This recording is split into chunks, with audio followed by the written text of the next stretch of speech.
Hey, how's it going? It's JPChivalry going live with Higurashi when they cry, but more specifically, Chapter 4 Himatsubushi. Himatsubushi? Maybe. Maybe that's accurate. I don't know. Anyways, it's the next day. I know we did a late night stream last night, but never ending Higurashi streams, right? Hey Shiro, how's it going? It just continues. It just goes on. But yeah. We had a late night stream last night, but it doesn't count as today's stream because we started it yesterday. Like at, what, 9 p.m? 10 p.m? But yeah, Chapter 3 was fun. I really enjoyed it. Finally fixed the BTTV command, so that paste bin is updated now. And we got new emotes. Fun, Kappa, right? Hey Dirk, how's it going? But yeah. Definitely the current favorite, Chapter 3. So, we'll see how this one goes. You're blazing through the games? Am I? I don't know. I feel like I'm taking a little bit longer. Because I know I've been doing like 2-hour streams and 3-hour streams, but don't finish Chapter 8 before me. Will JP finish 8 before Oya? I don't know. I think you did say that the later chapters get pretty long, right? So, it depends on how long we last, and then I think tomorrow's Terraria. So I don't know. I don't know if we're gonna pivot to that a little bit, but we'll see. I have to wait for the voice patch though. That's what it is. Gotcha. 6, 7, and seemingly 8 are quite long, yeah. Gotcha. Yeah, and there's only 8 achievements for this one, so I'm assuming, and this one wasn't planned, right? I'm assuming this is kind of gonna be short. I like how in the beginning of Chapter 3, it's like, this is the shortest chapter. The shortest scenario. Nope. Wait, how long was Chapter 3? Let me see. I guess 16 hours? Okay, 16 hours. So Chapter 2 was the longest. It is the shortest? Gotcha. Hence the 8 achievements. But it's fine. We'll see what it's about. I know nothing. So, I think we're good to go. Let me check Discord real quick. Okay. We're good to go. Yeah, Chapter 5 was planned to be next, then Ryukishi decided to add this one to the mix. Gotcha. Except you want to play the console arcs, which are modded on this one. Console arcs. No, I think we'll just stick to vanilla.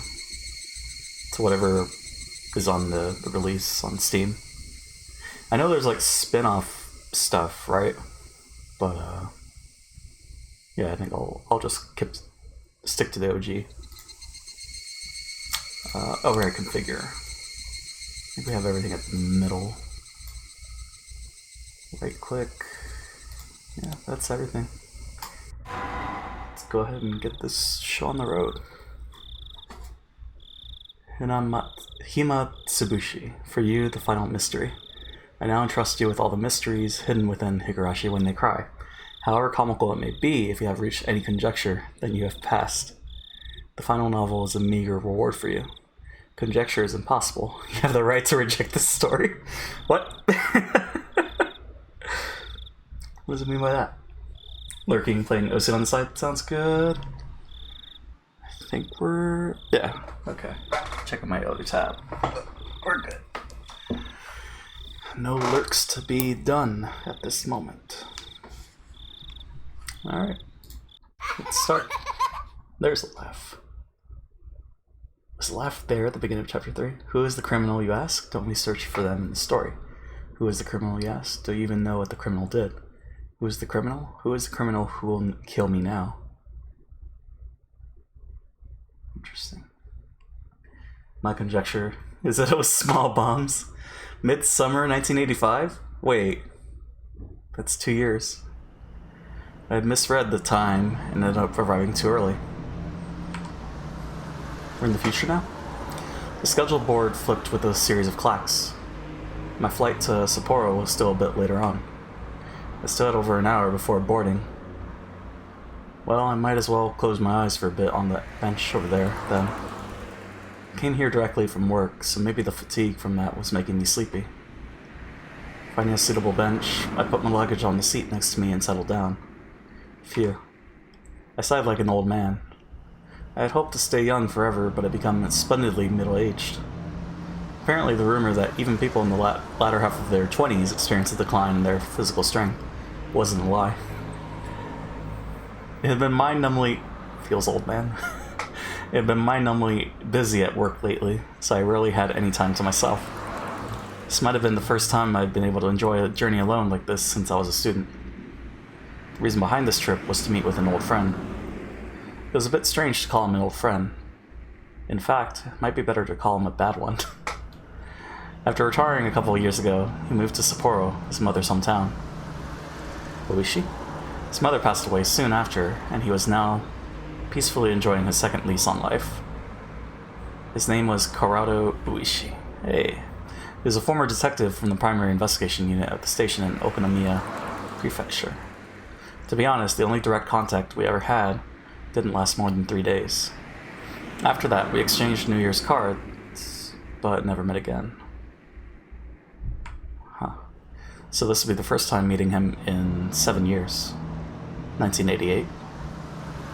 In other words, we met 7 years ago. No, 78, right. In 1978. There was something I just had to ask to talk to him about concerning that time. To explain that, it was impossible not to recall the incident that happened back then. 83, 82, 81, 80, 90, 79. 2, 1... So before the first Watanagashi? Or curse, death, disappearance. That kidnapping, the details and resolution of which were assigned to darkness. Oh hey. Also, it was impossible not to recall a certain mysterious girl. Kidnapping from Chapter 2. My name is Mamoru Akasaka. It was a year that had been strangely hot, even though it was only June. That's not Shion. Mamoru Akasaka. Early summer, 1978.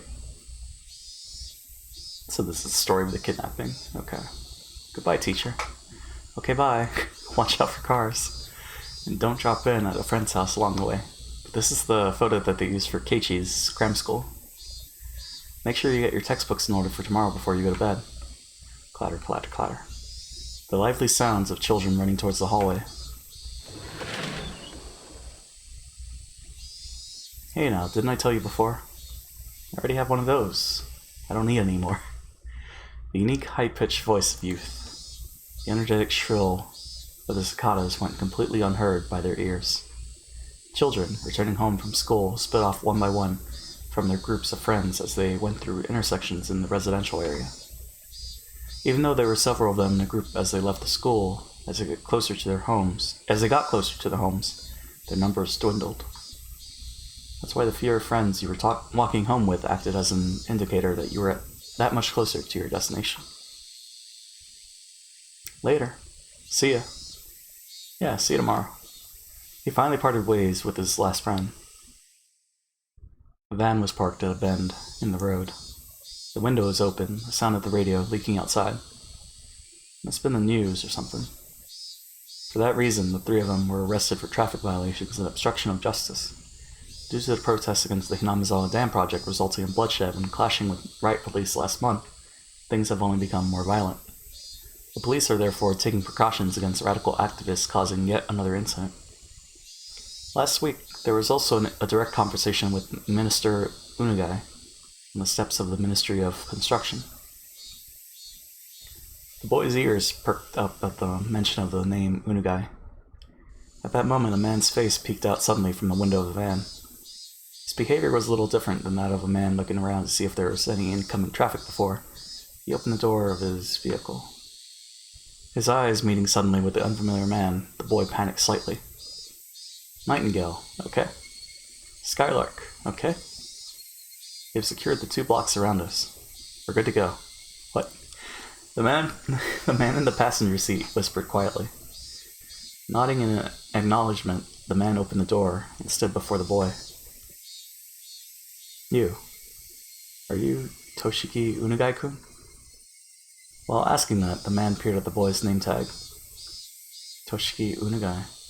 The name was written plainly there. Oh, is this the kidnapping? The phone rang for a third time. If he reached out, he could easily pick up the receiver. However, he was concerned that if he picked it up before it had even finished ringing once, whoever was on the other end of the line would think I'm a fairly cheap person. That's why he normally never picked up the phone until the third ring. Even he thought it was a worthless habit.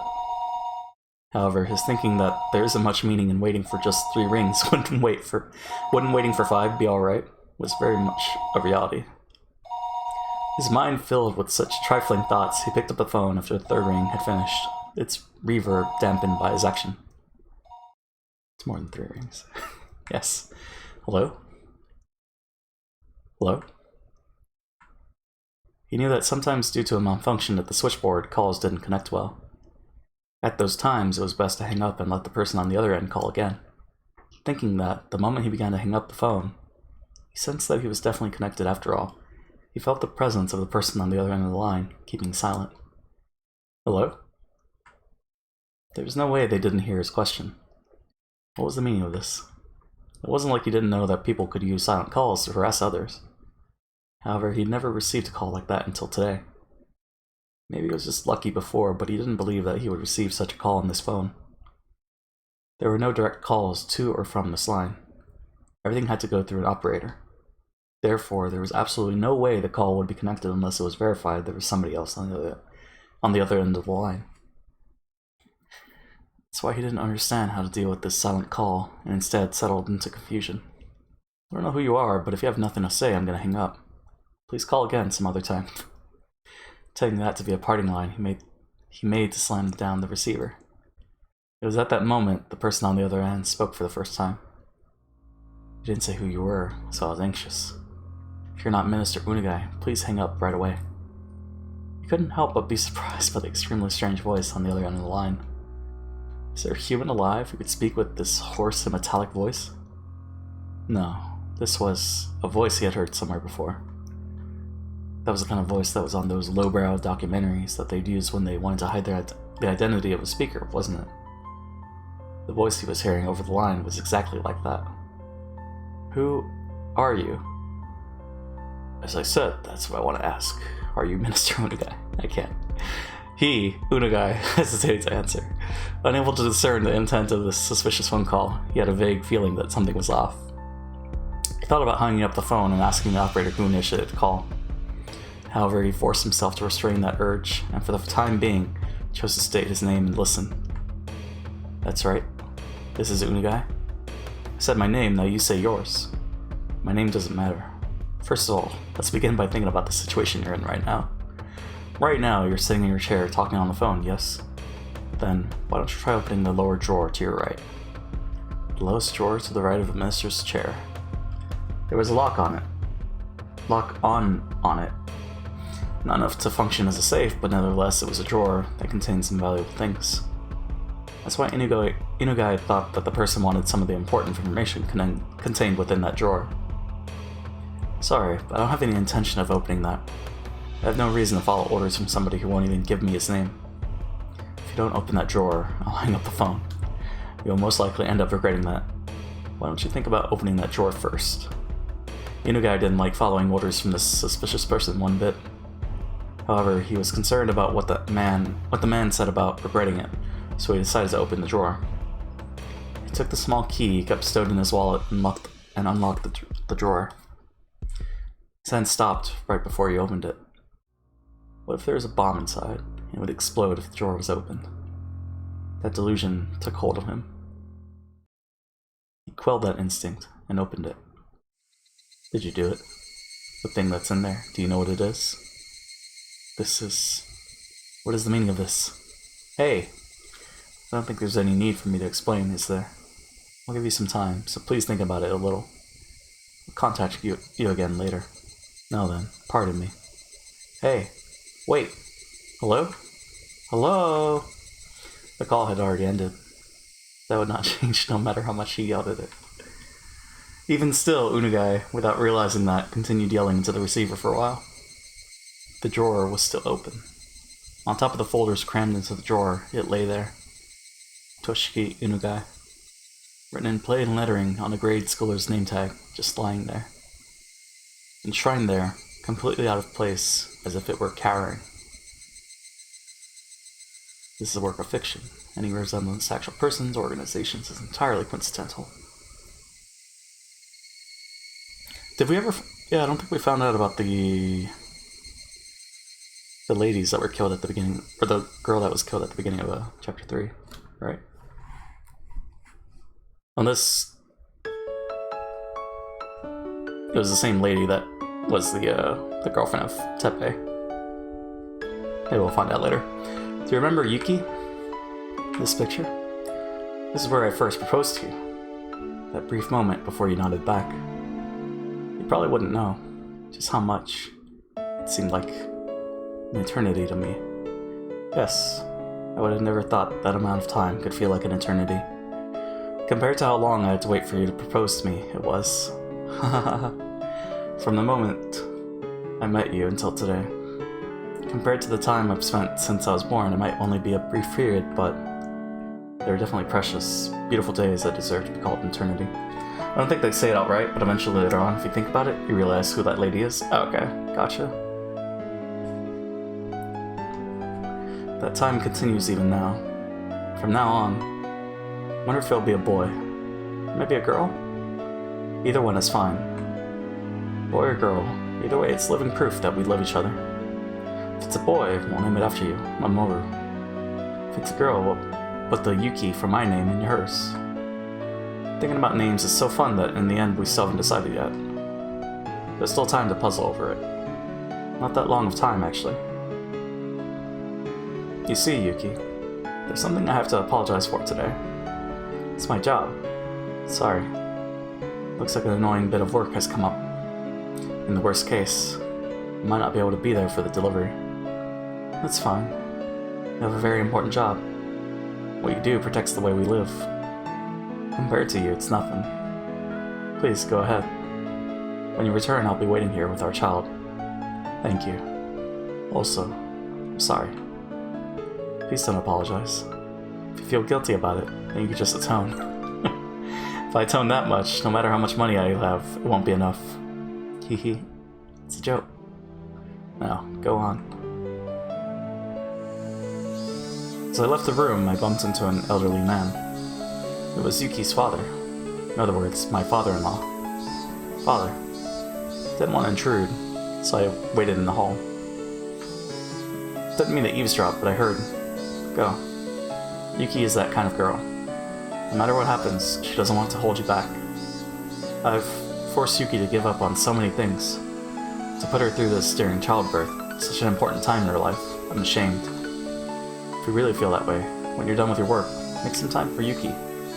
She'll be happier with that than you passing your work off on someone else. Thank you. Know full well you do important work. Be proud in what you do. Yuki is looking forward to your triumphant return. Yes. I jumped into the taxi that was waiting outside. Compared to the time when I first got here, the numbers on the fare meter have grown considerably. It seemed the modest time Yuki and I had spent together wasn't so modest from an objective point of view. Sorry to keep you waiting. Go ahead. No worries. Well then, off we go. Taxi jerked off. The taxi jerked as it changed gears to accelerate, soon burying the hospital my wife was in behind a throng of buildings. If it was to end up as a really troublesome ordeal, I probably wouldn't be returning for quite some time. To call a rookie like me, and on top of that, one who's off duty, seemed that the section chief was calling for all hands on deck. The veteran upper brass gathering on an emergency basis happened occasionally. This is the first time, though, that I experienced everybody gathering together like this.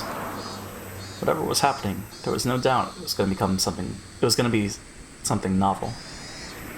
Right when my wife was ready to give birth, if I wanted to spend time to curse my misfortunes, I'd be here all day.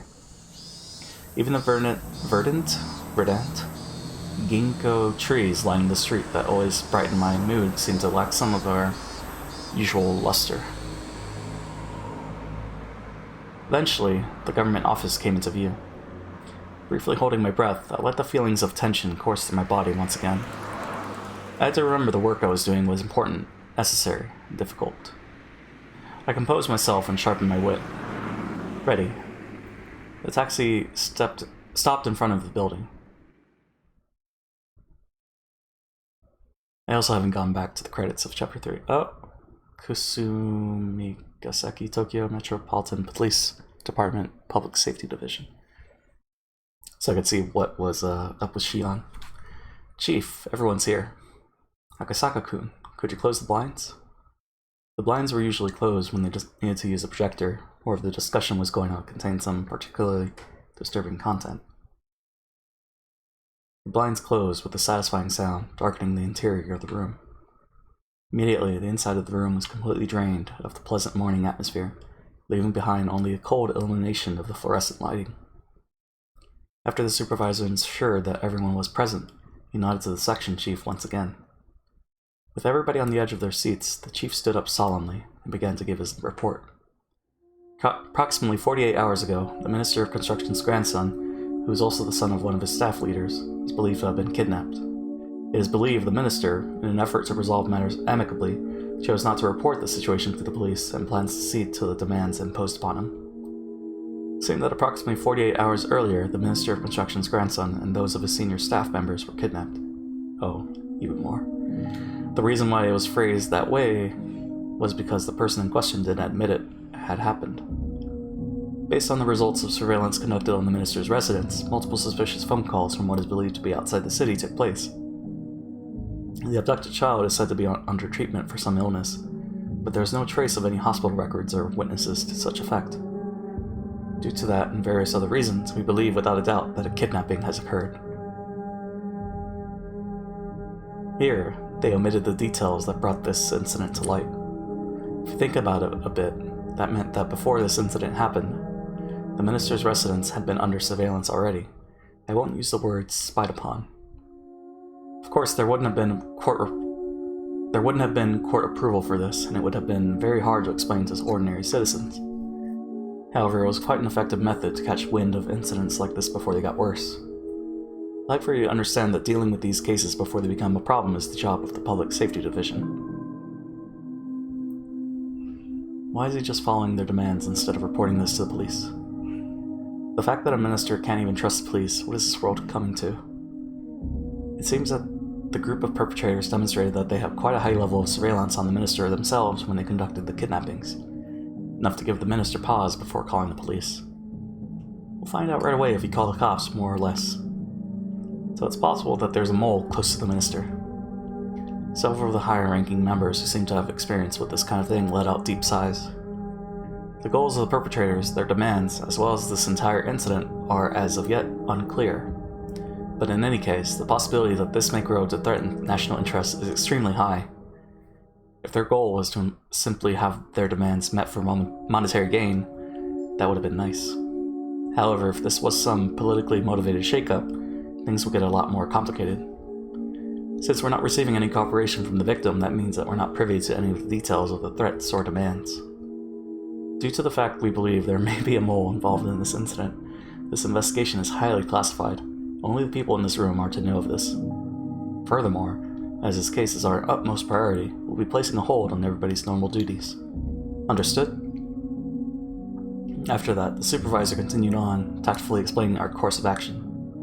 If this incident were to become public, it was possible that the minister's political life would be over.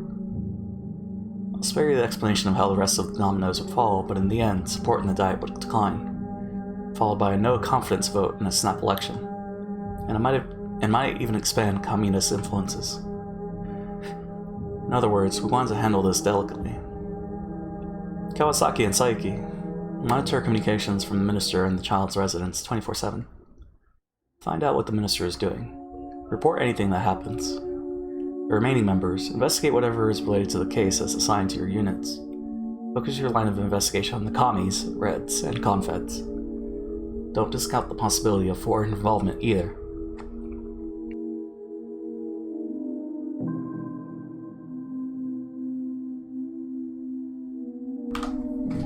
Just had to take a sip. I've experienced one or two unamicable situations before. This, however, was the first time I've seen things get so hectic. Several sophisticated conversations were progressing without the involvement of a rookie like me. I didn't intend to be timid, but I couldn't hide my confusion at this unfamiliar situation. I'd cover that. As for Akasaka-kun, I snapped back to alertness upon hearing my name called. Yes. You investigate the environmental groups that have petitioned the minister. Among them, there's that group protesting the Hinamizawa Dam project that made the papers. Make sure you investigate them thoroughly. I doubt this is the act of some citizen group, but we have to eliminate every possibility we can. Understood. So those opposed to the Hinamizawa Dam, it's probably best if you go to the location personally. Get some information from the local authorities.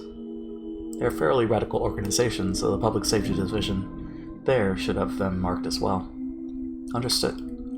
I'll head over there. Your wife, she's almost ready to give birth, isn't she? I apologize for the timing of all this, but I'm counting on your cooperation. We can't take our time with this, so we just have to brute force it with our boots to the ground. Yeah, I know. My wife hates to interfere with my work with her own circumstances anyways. Sorry, and thanks. So then, as for Kawasaki-kun and Seiki-kun, to help support your... Didn't want to take a business trip when my wife was about to give birth. Even if I was a little busy, as long as I was in Tokyo, I could head to the hospital right away. On assignment, though, that would be difficult. Even so, I knew the work I was doing was important, and fully understood that I was in no position to be so selfish. I have to make it up to my wife for having to be away at such an important time. My wife, Yuki, will probably forgive me with a smile. The only thing she could hate doing would be holding me back. My male ego, though, at least wish she would have tried to stop me. Sorry, Yuki. I don't mind if you always complain to our child that their father couldn't come to the hospital when they were born because he was too busy with work. The next day, I took the bullet train to Nagoya, and from there transferred to the train to Prefecture. Getting to my destination by land took several hours. If I was traveling by air in that amount of time, I could probably get as far as Hong Kong. Prefecture was by no means close. I never sat in first class except for work, but whenever I did, the seats seemed stiff. Closing my eyes, I mentally reviewed the documents I read yesterday. The group under investigation, the Onigafuchi Defense Alliance. They were a group of residents opposed to the development proposed under the Hinamizawa Dam project. The local protests were quite heated and were getting more radicalized. Even limited to what was written in the newspapers, there was bloodshed that occurred during a clash with riot police, interference with dam construction, too many to count. The number of petitions, sit-ins, and direct appeals to the relevant organizations were innumerable. As an extension of that, there was a direct appeal to the Minister of Construction the other day. This is the reason why we are investigating this group in the first place. I'm getting like Zankyo no Tero vibes, as well as I feel like I should watch Shin Godzilla. The land that they lived on was going to be submerged, so it was no wonder they would go into a frenzy over it. Even given that, though, could they really be capable of doing something like kidnapping the Minister of Construction's grandson in order to halt the project? From my take on it, I had serious doubts. This kidnapping plot was extremely sophisticated and complicated enough that it was believed there was some political backing. This wasn't something that could be pulled off by some group of local protesters. Protesters? Yeah. Well, just like the chief said, the plan was to eliminate all possibilities. While I'm in the police's reference room taking my time investigating, the higher-ups in Tokyo would probably solve the case. Without my involvement entirely. Even if that was true, I couldn't regret being away from Tokyo while my wife was ready to give birth. This was work. There was really nothing that I could do. Ding dong. The announcement that we would be arriving at our destination soon snapped me back to wakefulness. Gokura Prefecture. Prefectural Public Safety Division. The Onigafuchi Defense Alliance. Yeah, they've been quite active around here.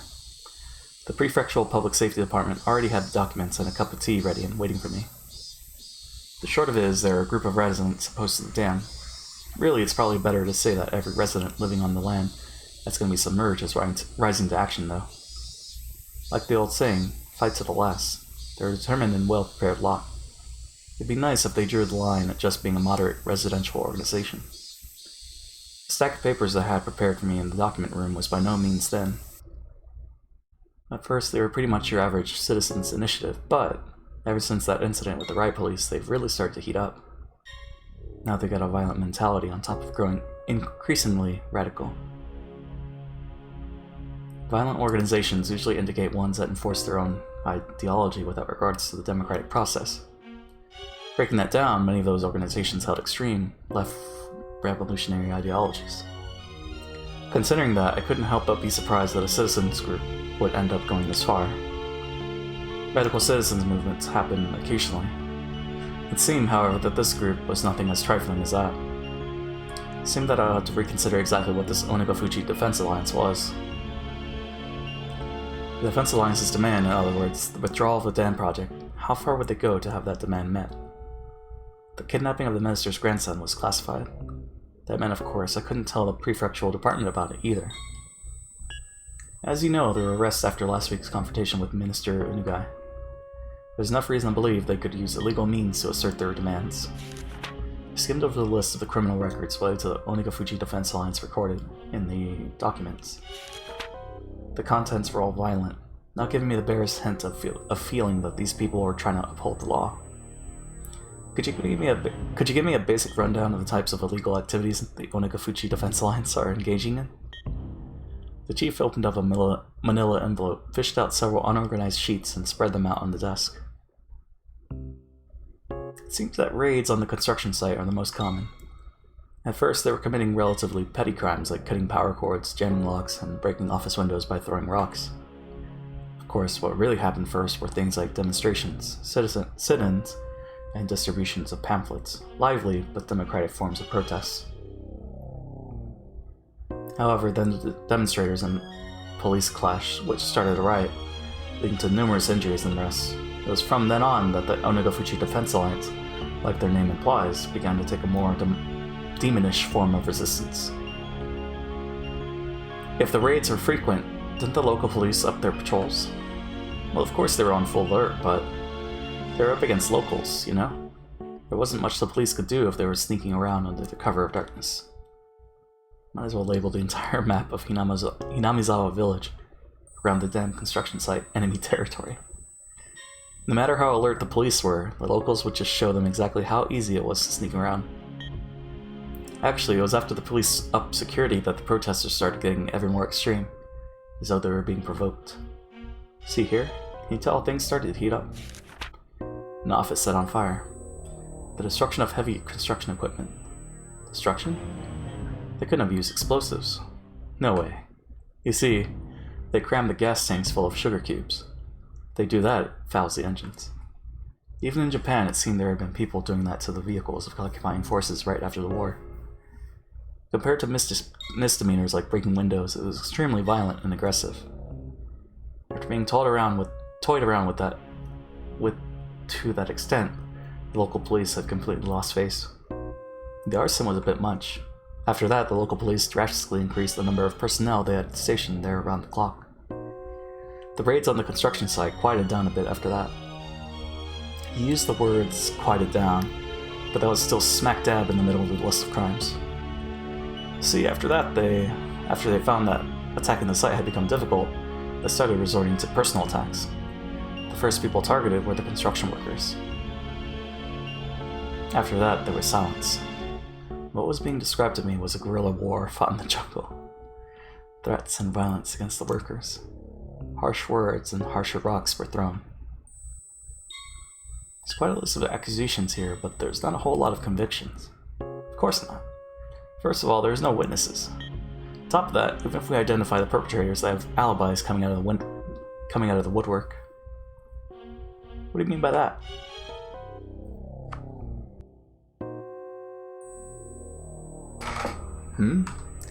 Take, for example, you're walking around Hinamizawa when a certain man stabs you with a knife.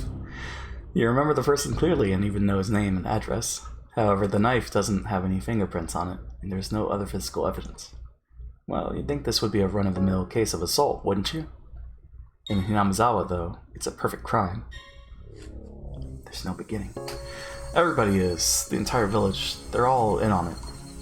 To protect the man who was the perpetrator, they'll get their story straight and prepare an alibi. Like what happened in Chapter 3. To that end, they'll probably even forge some evidence. There's nothing they can do but put them on trial. On top of there not being any material evidence, though, people testify one after another to cover his side of the story. Any prosecutor would hesitate to file charges. Not sure about murder, but it's something like opening a gash on somebody's forehead with a thrown rock, or leaving a bruise after hitting someone. Even if you could single out the suspect, there's enough reasonable doubt to not convict. Every case is without a doubt perpetrated by someone in Hinamizawa, but they can't identify who. Even if they could figure out who it is, they're unable to obtain enough circumstantial evidence through due process. The villagers were all extremely well informed about this, and so the malicious, vicious, and tenacious personal attacks continued. The victims can have been okay with that, right? Couldn't they have filed for an appeal? Well, you see, about that, everybody on the inquest committee didn't want to get involved with something so troublesome. They won't stick their noses into anything related to Hinamizawa. The inquest committee is comprised of a random selection of local residents. In the event the prosecutor fails to get a conviction, they have the power to order retrial. It's a system designed to assert the will of the people on the actions of expert prosecutors in the legal world. In this case, however, being composed of local residents has backfired. They don't want to get involved. Why is that? How do I explain this? You could say they're afraid, since it's a little special there. Special? It's an outcast community. Just a little bit special. Oh shit. No, it's a little different from that. Well, just think of it as them being afraid. It's a little hard to explain it just now. Well, oh right, there's an easier way. Wiping his forehead with a handkerchief, he opened up a file labeled as a list of members of the Onegafuchi Defense Alliance. The power of the Onegafuchi Defense Alliance, you see, is the fact that they count many people among their members who are influential in neighboring areas. Could you take a look at this? I looked. What I saw startled me. Prefectural and municipal assembly members, staff members of the Chamber of Commerce, an executive of Business Association, an executive of Town Council Association, and a PTA liaison. There are more than a few people with a lot to say both locally and in the neighboring regions. Around here, you could pretty much expect your actions to be observed by those against the dam project. If you said something in its support, who knows how it would work out to your disadvantage. In any case, every town in this area is being held by the throat by somebody from Hinamizawa. The list of Inquisition Committee members is undisclosed, isn't it? There has to be some measures in place to make sure they'd avoid retribution, no? Well, it is undisclosed, so their privacy is assured, but the person in charge of that is from the Okadamiya Municipal Office. In other words, local. While you might expect some professional confidentiality, you can't know how everybody is connected. People from Hinamizawa have a lot of tight bonds in that regard. When you consider the obligations and duties people have to the region, the web of information thereby formed is nothing to scoff at. It's not uncommon for housewives in the neighborhood to know which kid from which house is what grade and which school, what subjects they're good at, and what vegetables they hate, among other things. You see, there's a Yakuza organization here with strong ties to Hinamizawa and the surrounding area. It would seem that they're providing full support in these recent incidents. They seem to be proving most effective. Gangsters? Siding together with the residents opposed to the construction of the dam? It's a little hard to see what their common interest is. It's not that difficult at all. You see, actually, one of the lieutenants in that gang is originally from Hinamizawa. He was adopted into a rather influential family in the village. Sonozaki's father. Exactly what was this Hinamizawa? I thought it was some desolate rustic village. However, for some reason they exerted a strong influence on the surrounding areas and had a strong sense of unity. They would protect their village by any means necessary, even if that meant resorting to violence. The chief had said that they were afraid because there are numerous influential people living there, but somehow, I got the feeling that they were afraid of the village itself. There was something clearly different from what I had read in the documents in Tokyo. This is no simple residential protest against the dam. For some reason, an uneasy feeling began to nestle itself at the back of my mind. I chose the most basic way to ask my question. In other words, I directly asked what I wanted to know. Chief, this is just a hypothetical situation, but... Huh? This Onigafuchi Defense Alliance, in order to halt the dam project, do you think they could, say, threaten somebody important to accomplish that? The chief replied immediately. It's possible. Truth be told, they've already gone to municipal and prefectural offices as well as local offices of the Ministry of Construction and done things that could be construed as intimidation. Several workers' families have also reported that they're being followed around by some suspicious people. Well, that would make sense. To halt progress on the dam, they raided the construction site, destroying heavy machinery and lighting the construction office on fire. If they didn't have any qualms about doing that, threats and violence against people related to the dam would probably be no problem. But that was it. Even your everyday hoodlum could use threats and violence. However, this time it was the kidnapping of the minister's grandson, an abnormally high-level crime. Not only was pulling off the kidnapping difficult in the first place, but so was maneuvering to have the minister surrender to their demands immediately. There was no way this is the work of amateurs. 5 stars. Did these people have the power to enact this large of a crime? That was the heart of the matter. Was the Onigafuchi Defense Alliance an organization capable of pulling this off? In order to ask that question, once again, I guess it would be 4 stars, because 5 stars is like tanks, right? Chose the most basic method. Again, hypothetically, do you think they could kidnap a relative of someone of political importance? There's no way they could pull off something that big. That was the answer I most hoped for. If it was that answer, my work was as good as halfway done. I might be able to get back in time for my wife to give birth. That was how it was supposed to be. The chief, without a hint of hesitation, replied, "They just might. There's no telling how far they'd go. Sorry, Yuki. Seemed like my work wouldn't end so simply after all."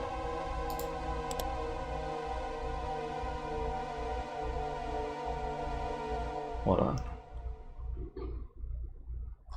Okay.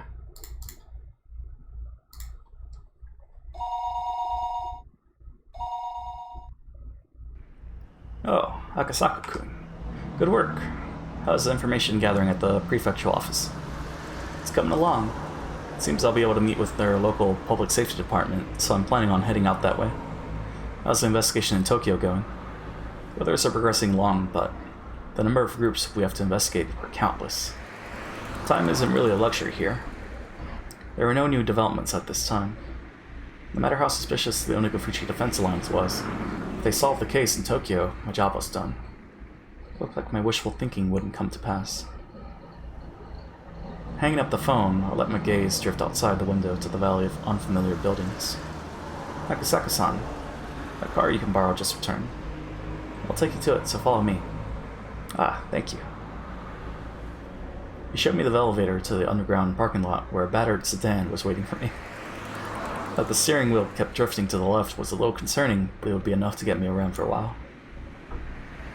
My destination was Shishibone City, Prefecture, in the area under the control of the Onigafuchi Defense Alliance.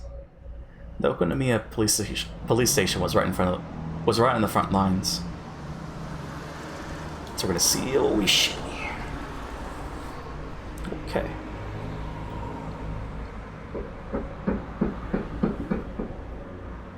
I don't know why they make that noise. That's weird. Something weird with the bathroom, I guess. Okonomiya Prefecture. Okonomiya Police Station. Shishibone City was, as far as provincial cities went, rather behind the times. Okonomiya, recessed in the mountains, was even more remote. With little change between the seasons, all that was left was a tepid passage of time. It made for a rather drab town. There were no tourist attractions or local delicacies. Without even a strong regional industry, it was simply dull. Just looking at the monotonous and peaceful townscape, it was hard to catch a glimpse of the radical resistance of the Onigafuchi Defense Alliance. The atmosphere of boredom didn't hint of the Okonomiya police station being on the front lines of the dam conflict. nor of the numerous incidents that I had heard about at the prefectural headquarters. Good morning. Are you here to pay a fine? No, I have an appointment with Motodai-san from the Public Safety Division. Please tell him it's Akasaka. My apologies. Please wait a minute. The clerk, who thought that I was here for a parking violation at first glance, after fumbling with the unfamiliar extension number, told the person on the line they had a visitor. Welcome. Akasaka-san, must have been tiring traveling out all this way. Sorry, we have to do this here. I tried to reserve a reception room, you see. But the counselor suddenly woke up and chased me out. Wahaha. I would hesitate to call where we were a conference room, as it was very small and cluttered. The cramped space was packed with lockers. I had the impression that it was more of a change room that doubled as one for smoking. Listening to his crude chortles, I didn't get much of a feeling that Motodai was head of the local public safety division, as much of an intellectual. But I knew that, in exchange, he had both experience and absolute confidence in his instincts. I apologize for interrupting you during such a busy time. I'm Akasaka from the Metropolitan Police Department. Pleased to make your acquaintance. Motodai from the Public Safety Division. Nice to meet you. I was threatened by Sankai from the prefectural gangbusters to be generous with my cooperation. Wahaha. Sankai. Gangbusters? You mean the Prefectural Crime Prevention Division? You see, we're treating the Onigafuchi Defense Alliance as an extension of the local Yakuza.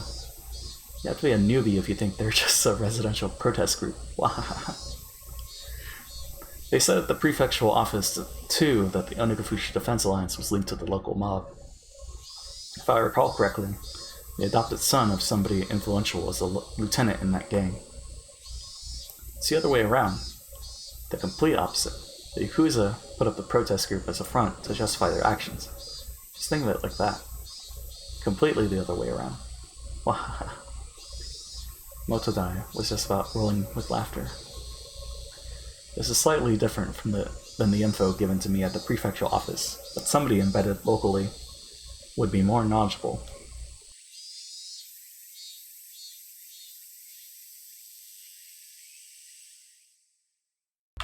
Okay. While we were talking, occasionally some people who seemed to be detectives would come in and change. So, one of those individuals, noticing Motodai's guffaws, came up to us. Oh hey, I was wondering what you guys are talking about. Foo. Oh, Kura-chan. Also new theme. Perfect timing, why don't you join us? This here is Inspector Akasaka, who came all the way from the Tokyo Police Department. An inspector? Still a rookie. My name is Akasaka, pleased to meet you. It must be nice to be so fresh-faced. Did they hire you this year? Foo. Couldn't help but think I was being ridiculed, so I only responded with a forced smile. I could tell that this new person was like Motodai, the type who had confidence in their instincts and experience. I really didn't like those types of people. Let me introduce you, Akasaka-san. This is Oishi-kun from our investigative department. Regarding the S-file you were asking about, he's familiar with it. S-file? S for Sonozaki. If something is an S-file, it means it has something to do with the Sonozaki family. It's something of a code name. Sonozaki? Come to think of it, I remembered when I was poring over the documents at headquarters, there were quite a few people with the last name Sonozaki popping up. If I remember right, there's a Sonozaki who is one of the executives of the Onigafuchi Defense Alliance. Pretty sure that they're treasurer. Two of them were surprised when I rattled off what post that Sonozaki held. After a moment, both of them erupted into laughter. Akasaka-san, was it? You're quite the studious one. Could it be you've memorized all the central figures in the Alliance? I wouldn't say memorized exactly, but I've at least read the list of Onigafuchi Defense Alliance executives. Foo. Then, who are the president and vice president? The president is the mayor of Hinamizawa, Kei Kimiyoshi. It was like Kimichiro, right? The vice president is the priest of the local shrine, Ch.4.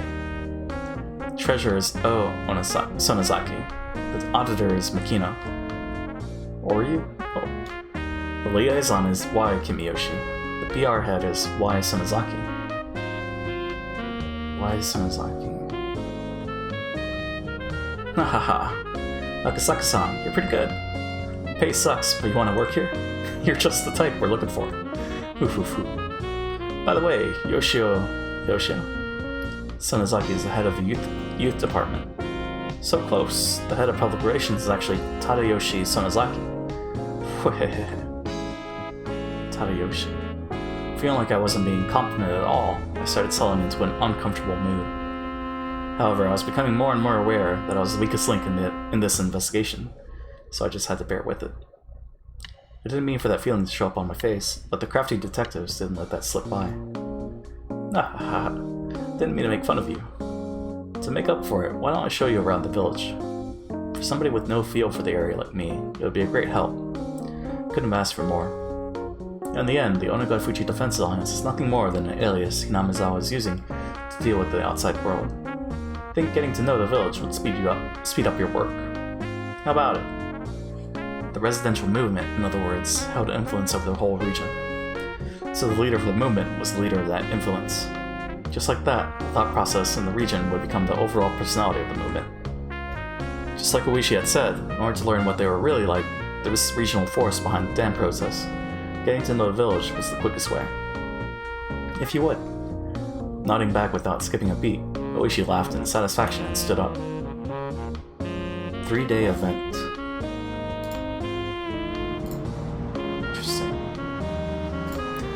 If I took the information I learned at the prefectural office and from Mototai to heart, if my position was exposed, my personal safety was at risk.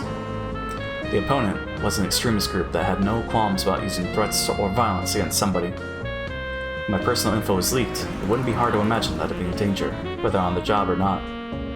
Thinking that, I felt a little nervous. These guys are quick to remember faces. If you're seen with me, they'll probably do a lot to hinder your work. This might be a little cliche, but put these on. Uishi handed me an incredibly suspicious disguise comprised of a baseball cap, sunglasses, and a mask. I didn't want to get all hot and stuffy, but Uishi's warning was probably right on the money. Considering that, I put them on with appreciation.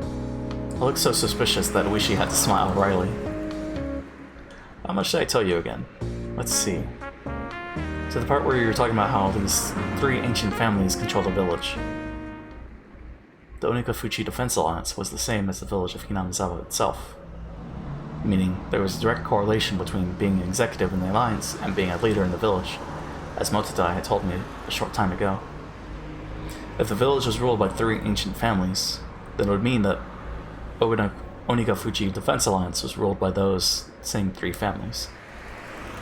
What do the documents at the prefectural office say? About the leader of the Defense Alliance or whatnot. The documents I was using were classified. If I respond to Uishi's question, it'd be a breach of security. However, most likely, this man, I judged, was more well-versed in the situation than any of the documents at the prefectural police department, so I decided to answer him. But the president of the alliance is the current mayor of the village, Ch.4 Kimiyoshi. Uishi, upon hearing that, let out a small chuckle. For him to ask like that, and to laugh at the answer as if it was recorded in the documents, meant that wasn't the case in reality. So then, that means there's somebody else other than Kimiyoshi behind the scenes. Contrary to what the prefectural office thinks, or rather, what is commonly known. Foo-foo. Old man Kimiyoshi is nothing more than a figurehead. In the first place, the post of mayor in that village is nothing more than ceremonial. In other words, there's something else in charge of both the alliance and the village? Could that be the 3 families we just talked about? Well, I'll explain that part right now. Foo-foo-foo. All of a sudden, with a thunk, the car suddenly lurched. The paved road had given way to a gravel one. At the same time, the scenery outside the window changed. The Hinamizawa Dam project must be withdrawn. Overthrow the shameless puppet of a governor. The dam will submerge the natural beauty of Hinamizawa. Protect the village from the unethical dam. Fear the wrath of Orishio-sama's curse. Demolish the dam. Those involved must go away. The construction office must respond. The office manager must negotiate with us. Signs and banners crowded the roadside. Even reading the brush-scrawled words was daunting. It was as though where the road just changed was a border with a different country. At that moment, I was startled by the car suddenly braking. Gotta go have fun. See ya, Shiro. Thanks for stopping by. Have a good one. Looking ahead, a barricade had been erected. About 5 or 6 protesters, wearing masks and helmets to hide their faces, were blocking the road, yelling at us angrily to stop. What is this? A checkpoint? These guys never learn. Oishi snorted as he rolled down the window and leaned out. Hey, you guys can't be blocking the road like this here. As Oishi glared at them with a malicious laugh, they visibly faltered. Clear the way. I can't get by like this. Foo. Who would have thought it was Oishi's car? That panicked thought seemed to make them lose their presence of mind. If we had known it was your car, Detective Oishi, we wouldn't have been so rude. Detective, what happened to your usual car? Is it in for maintenance? Something like that. Just can't get used to this car they loaned me. No foo. Judging from their brief conversation, I could guess that they were familiar with the license plate of the car Oishi normally used. In other words, if they knew the car belonged to the police, they would have hidden the barricade. What they were doing was obviously obstruction of traffic. A blatant crime. Who's that suspicious guy? You could show us your face. Could you show us your face? The man glared at me menacingly. Wearing a mask and sunglasses made me look particularly dubious. Would not showing my face get me into some unnecessary trouble? I turned to Oishi to see what I should do. Give him a break. He's still a shy little rookie. Foo. You just want to make sure he wasn't anybody suspicious. Namizawa has been in a bit of a stir as of late. Have you looked at yourself in the mirror? That mask you're wearing is way more suspicious. The men and Oishi continue to talk like that, feigning smiles at one another. However, from the beginning to the end, I couldn't get over the feeling that I was sitting on a powder keg. Has the number of trucks illegally dumping still not decreased? It's a real hassle dealing with it all the time. If the police could understand and cooperate, it would really help.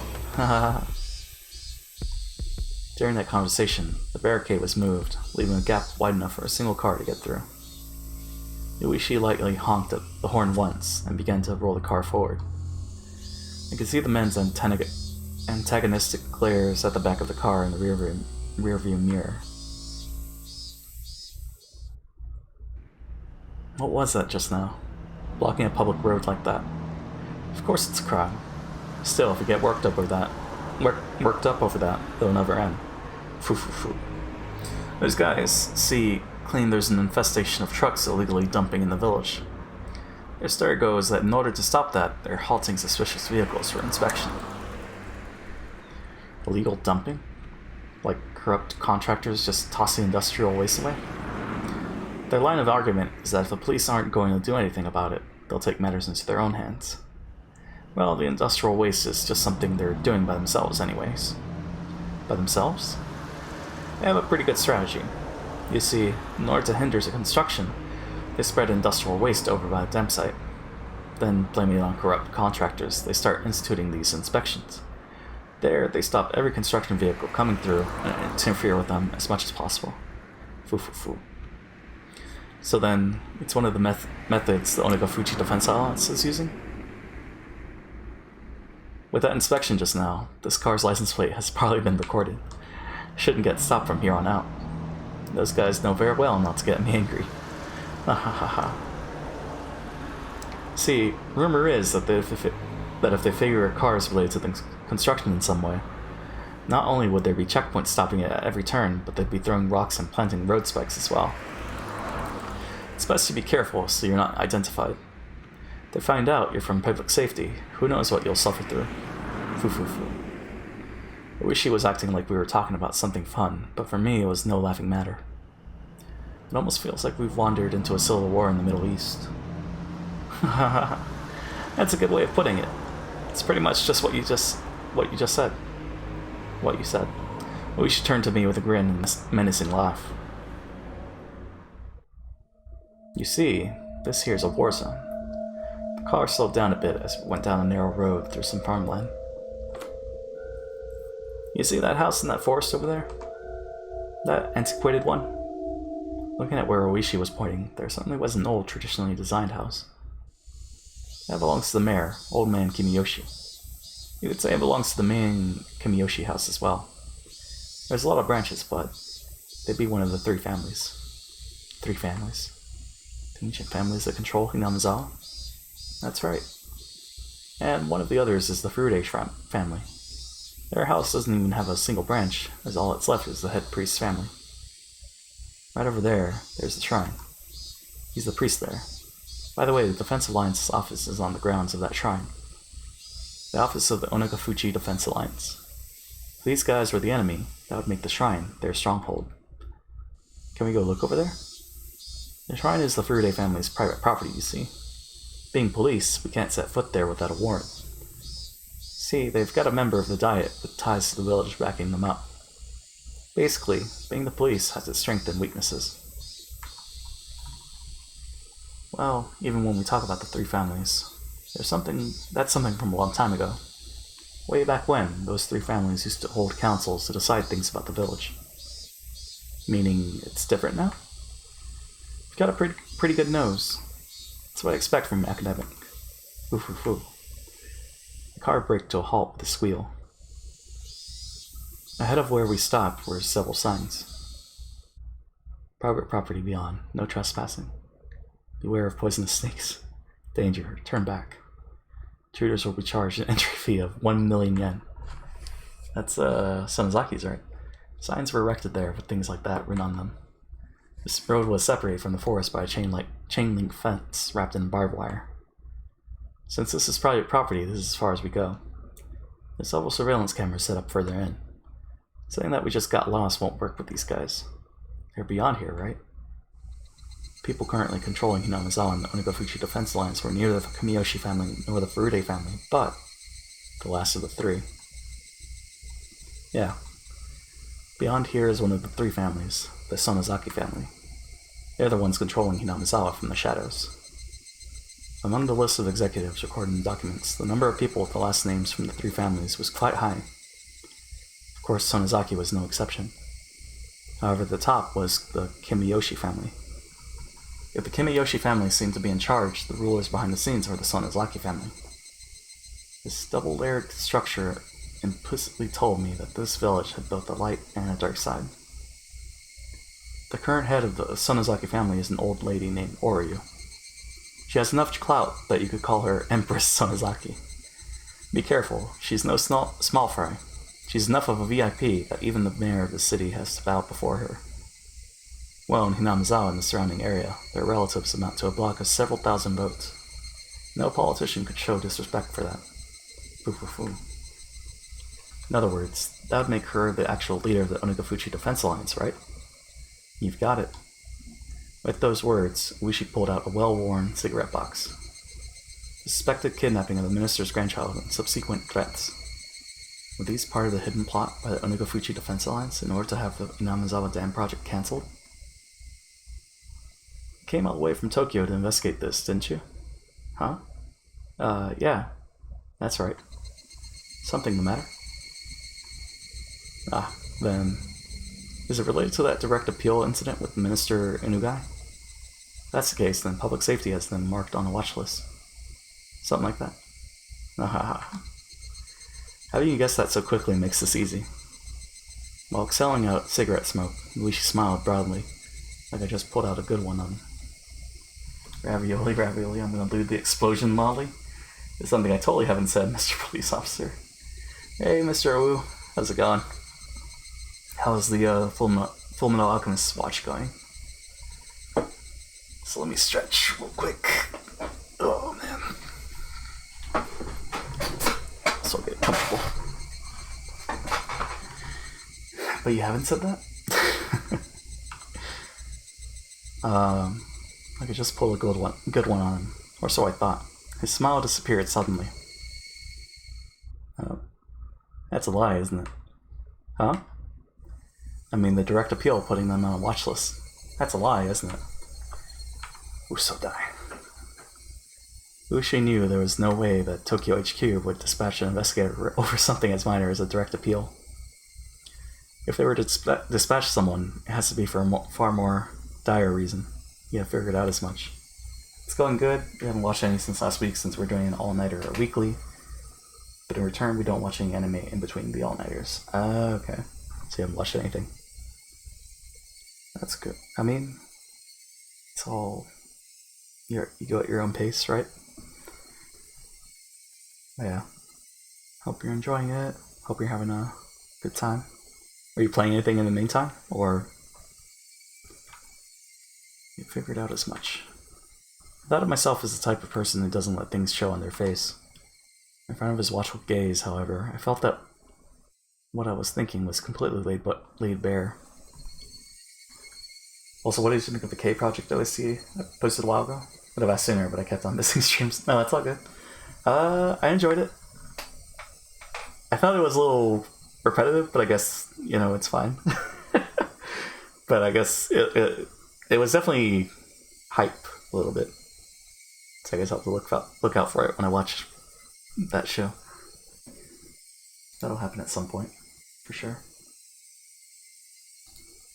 What is this?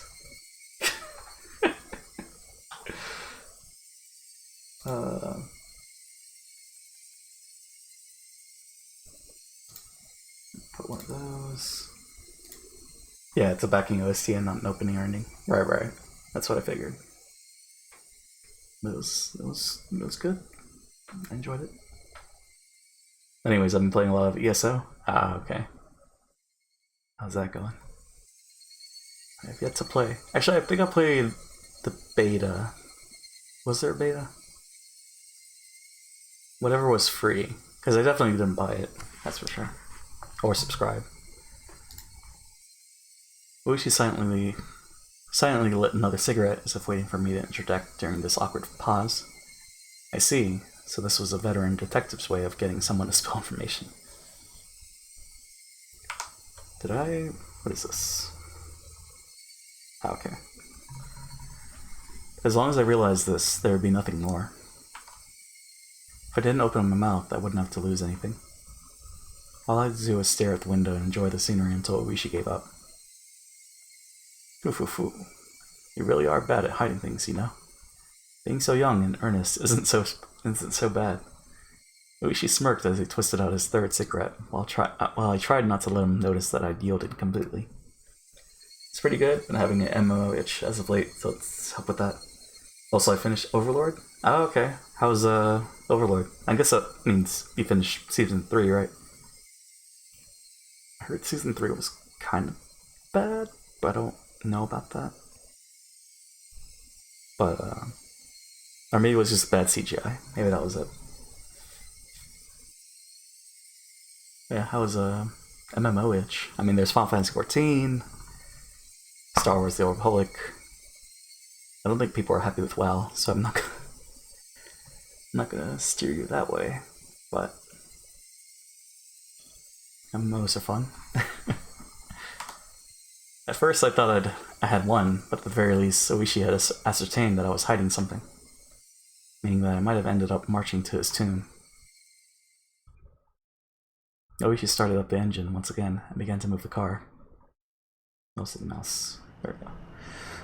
If you'd just been honest with me, I thought I might have been able to help you. How much would you help? How would you help? If the cat was out of the bag, might as well just use it to catch some ice. Well, this depends on what we're talking about. But I might be able to set you up with someone who's knowledgeable about the goings-on in Hinamizawa. It was really good. In my opinion, I enjoyed Season 3. And the CGI ain't great, but it looked better while watching it than by itself. Oh, okay. So it's not too bad. Maybe it's overblown. I don't know. This is something I noticed. Or something I saw one time. An informant? Phew. I see. Is that what you call it? I mean, it can't be worse than Berserk CGI, right? Why are you interested in my case, Oishi-san? Well, I'm the same as you. Isn't our business to know things? Being able to meet with Oishi's informant was an extremely compelling opportunity. We were looking to recruit somebody familiar with the area to collaborate with for intelligence. In the end, there was no better method for finding people than asking. We were always taught, however, that the rank-and-file police were no better than monkeys. Unlike us, they were careless with confidential cases. We looked down on them like they'd run their mouth off on a drunken stupor. Uishi was an outlaw, even amongst them, and here I was lost on whether or not I should tell him about the kidnapping of the minister's grandson. This informant, exactly how knowledgeable are they about the Onagafuchi Defense Alliance? If you're from public safety, you'd know, wouldn't you? Something like that is something I can't just tell you. Protect your sources. That was the first principle of dealing with confidential information. In that regard, it seemed that Oishi wasn't one of those monkeys. Should I trust him? Ask for his help? Or not? It's just that you work for the feds and I work for the prefecture. I don't think that our jobs are that different.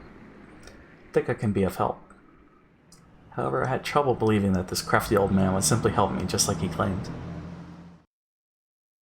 I find it hard to believe that someone of your standing would help me out without strings attached. Well, it's not like I'm completely without an ulterior motive. As I recall, you guys have space in your budget allocated to pay informants, right? Something you don't need to submit a receipt for. Just a little bit of that would be the cost of meeting with the informant. In other words, give the compensation earmarked for the informant to you first. Well, it helps that the details of this deal are so clear-cut.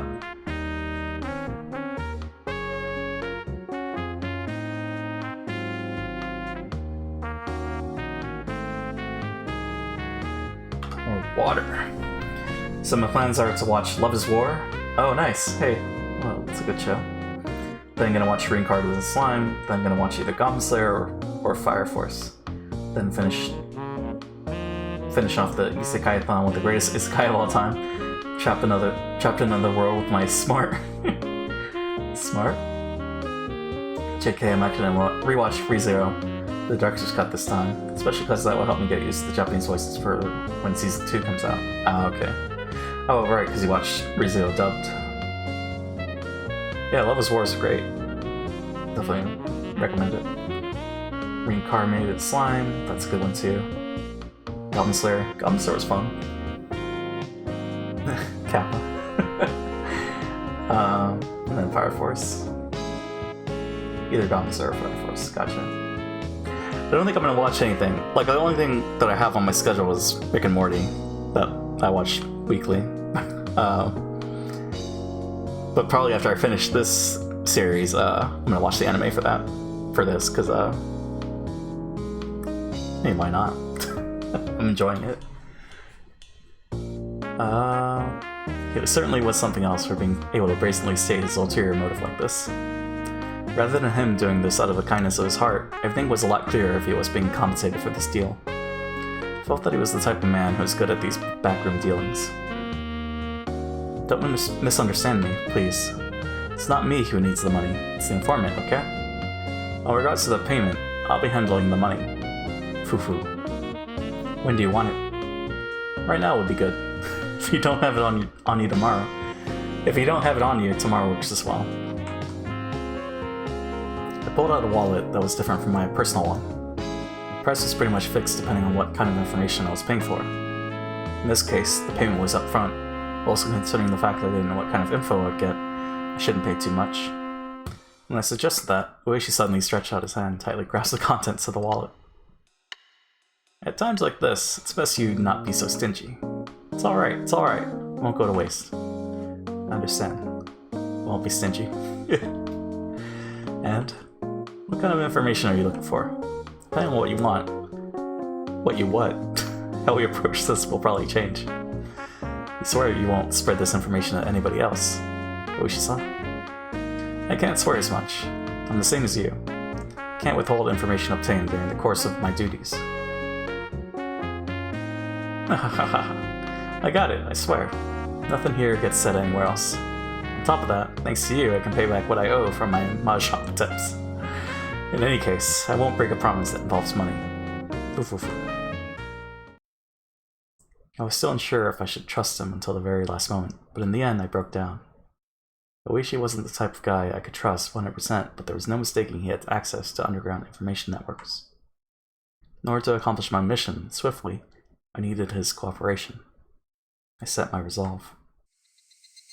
I'm investigating whether or not the Onigafuchi Defense Alliance is related to a certain incident.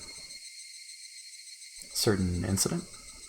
There's a possibility that the Minister of Construction, Inugai, is being coerced by someone. Saying there's a possibility is kind of a roundabout way of putting it. It appears there's a mole close to the minister. And due to that mole, the minister has been monitored quite thoroughly and was seemingly forced to cede to their threats right away. None of this was reported to us or the police. I see. So that's why you're saying there's only a possibility he's being coerced. In that case, isn't it a little strange? The minister didn't report this to anybody. How did you guys know about this incident? If we didn't spy on the minister's private life, we would have never found out. I don't think we have to provide that explanation to the informant, so I'm omitting it. Oishi had apparently caught on, and quietly chuckled when I refused to explain. I see. There's a spy close to the minister, so public safety made it a highly classified investigation. That certainly isn't a very amicable story, is it? Actually, that's not true, right? Well, not the story. I meant the Rick and Morty thing. Right, I'm still watching Love is War. I was watching... Well, I've only seen the first episode of Food Wars, but... Because, right, they only released the second episode and then they went on delay because of current events. So, right. Not just Rick and Morty. Anyways, back to the story. If this matter became public, not only would this affect the Minister's political career, but the possibility of there being a shift in the political landscape is extremely high. If the perpetrator's aim is indeed that, then this could develop into a very grave situation. I think S.H.I.E.L.D. comes back pretty soon, too. I don't know if it's next Wednesday or the following. That'll be another show that I watch. Well, with the government having development projects all over the country, they've butted heads with quite a few people. Wouldn't take much wrongdoing for the left-wing parties to suddenly garner more support. We're currently investigating what demands are being forced on the minister. But at least we have a good idea of how he's being threatened. How? The minister's grandson was kidnapped. They're denying it, but judging from when he was last seen, it's believed it's already been over 72 hours since the kidnapping. So 3 days. They were just after ransom money. This would have been settled by now. Maybe this isn't for monetary gain. The possibility that they're forcing the minister to do something politically is extremely high. That's something we just can't consent to. So then, the Onigafuchi Defense Alliance was listed as one of the possible perpetrators. That is correct. Kidnap the minister's grandson, demand the cancellation of the dam project. What do you think, Oishi-san? From your point of view, do you think that's possible? Oishi seemed to ponder the idea for a while. The section chief at the regional office had responded immediately with, "It's possible." However, Oishi, who was as well informed about the matter, was hemming and hawing. Finally, just a little bit. He said something that was really just a little bit strange. This was before the Meiji era, you see. This area wasn't named Hinamizawa Village back then. It was called Onigafuchi. This is what I heard from my grandmother. This topic was so completely and suddenly unrelated to the subject of the kidnapping of the minister's grandson that I was taken slightly aback. Onigafuchi? Oh, so that's why they're called the Onigafuchi Defense Alliance. You see, the village of Onigafuchi was said to be inhabited by demons that devoured humans. Even now, it's believed that the blood of these demons partially courses through the veins of the villagers. Demons that devour humans? Uishi-san, what are you saying? It's information. I got a lot from you just now. A little too much. In exchange, I'm giving you a little freebie. Uishi finally smiled, but it didn't seem like he was fooling around. Please continue. You see, these human-devouring demons, normally they were revered as Tao's transcendents, and lived tucked away from the rest of the world.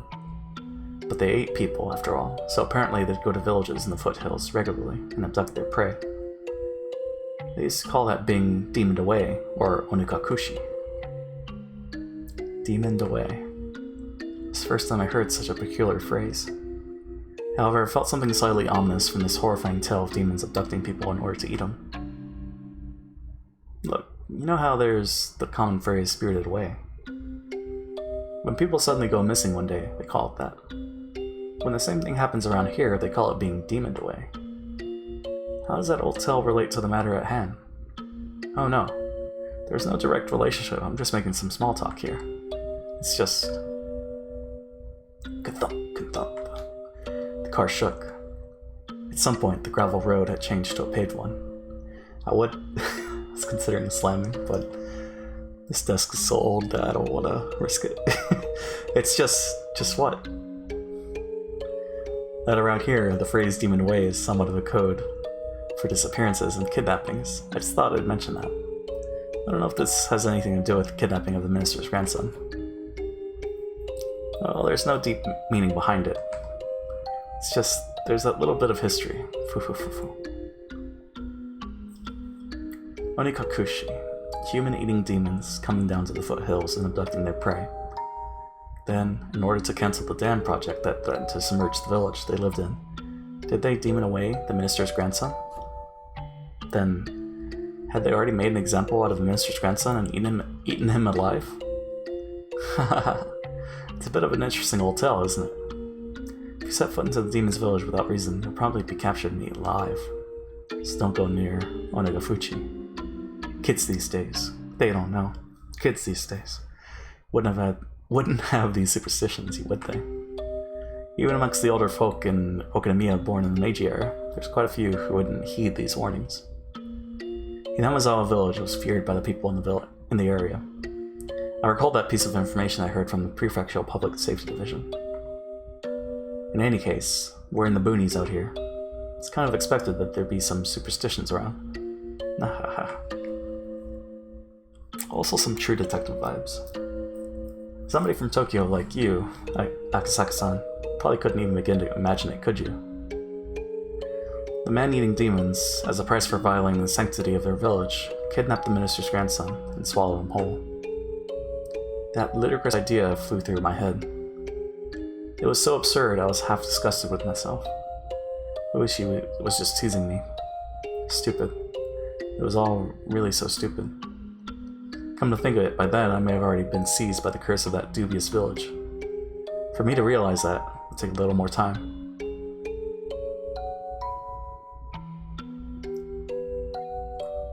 Is that the chapter? Okay. Oh, man. So this spans over 3 days. Okay. The chick in the trunk? What? Land of the demons? Oh, that's what we look like. Okay, gotcha. Well, let's go over the tips. Phone call with Yuki, record of opening remarks, gears and fire and the taste of honey, the chick in the trunk. What?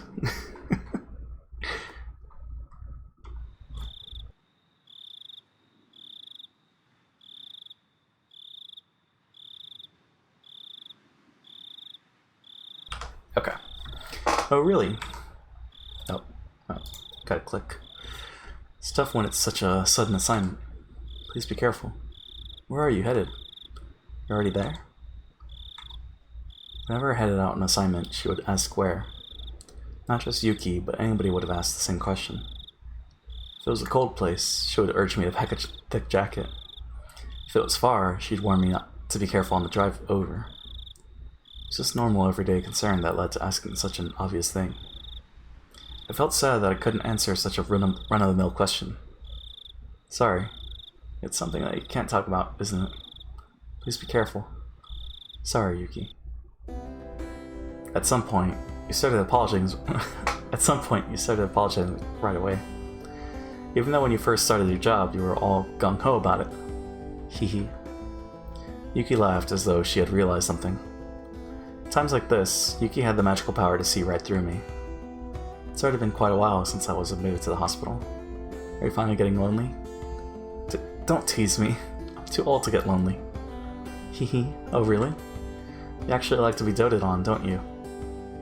Don't you start getting a little faint of heart when I'm not around? Hehehe.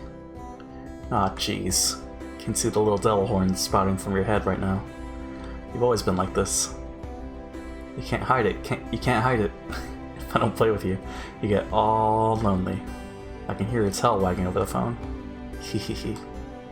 The sight of Yuki wasn't something you could guess existed from seeing her usual modest behavior. It was something that she didn't show to anybody else but me. Normally I'd poke her to hide my embarrassment and bring it into the conversation, but I couldn't do that over the phone. Of course, Yuki was clever. She was teasing me because of that. Hehehe. I wonder when I figured out that giving you grief was this much fun.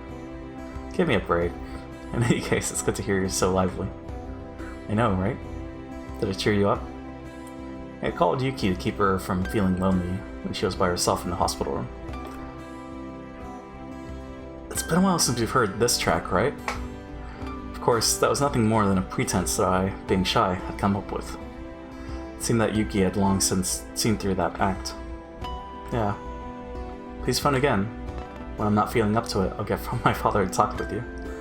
Although if you're talking with my father, I get the feeling that you'd be standing at attention on the other side of the line. Hehehe. For a while longer, Yuki kept teasing me without letting me end the call.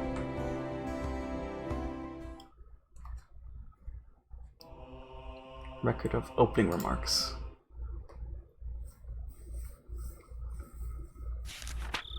Chairman, members of the party, congratulations are due as we are celebrating 25 years since our founding. These past 25 years have seen much growth in Prefecture. The once quiet scenery of nothing but fields now has seen the opening of a new stop for the bullet train. With the development of the highway, we've seen the rebirth of a modern city bursting with youthful energy. We've reaped the benefits of new businesses and industry. And with the special reverence the residents of Prefecture have for time-honored traditions, history and culture, business and industry, with these ideals in harmony, they have accomplished in growing their city into one of Japan's foremost metropolises. Of course, the development of Prefecture couldn't have happened without the growth of the party. We are resolved to see every one of our campaign promises to fruition, reaching our targets definitely and expediently like arrows fired from a bow. With these arrows at the fundamental basis of the party, our members have sought to pierce the obstructions preventing the happiness of the residents of Prefecture. But I do believe that everybody here is unlike an ordinary arrow. While being as unfaltering and straightforward, we have not neglected in seeking solutions that conform to the current day and age while also keeping an eye on the future. An arrow, once loosed, can only fly to its destination. Everyone here, however, is no simple arrow. Even once loosed from the bow, without neglecting our studies, while employing new methods, and implementing more effective and flexible ideas, thus being able to change the trajectories mid-flight, we are magical arrows. The modern age marches ever forward. Sometimes it marches faster than the time taken from planning to execution. The following part was not in the script. It is thought to have been ad-libbed by the minister. For example, there have recently been numerous problems with the Hinamizawa power plant project. Rather than forcing through the project solely because it was decided upon by the government, it is necessary to reflect on and adjust to the ever-changing needs of the residents, the region, and the next generation. The protests by the local residents that surround the Hinamizawa Dam, these are also the will of the people of the Prefecture. If you feel that there is no need to listen because the project has already been finalized, then you do nothing more than shed a poor light on Japan's post-war democracy. The following is as per the script. For the lasting happiness of the citizens of Japan and the residents of Prefecture, please consider these policies thoroughly. I believe, however, we have all gained something from the flexibility and foresight of the party. I've taken up much of your time. However, allow me to say the following to celebrate the 25th anniversary of our founding. Chairman, members of the party in attendance, thank you very much for today. From the opening remark of the party Prefectural Forum and 25th anniversary celebration.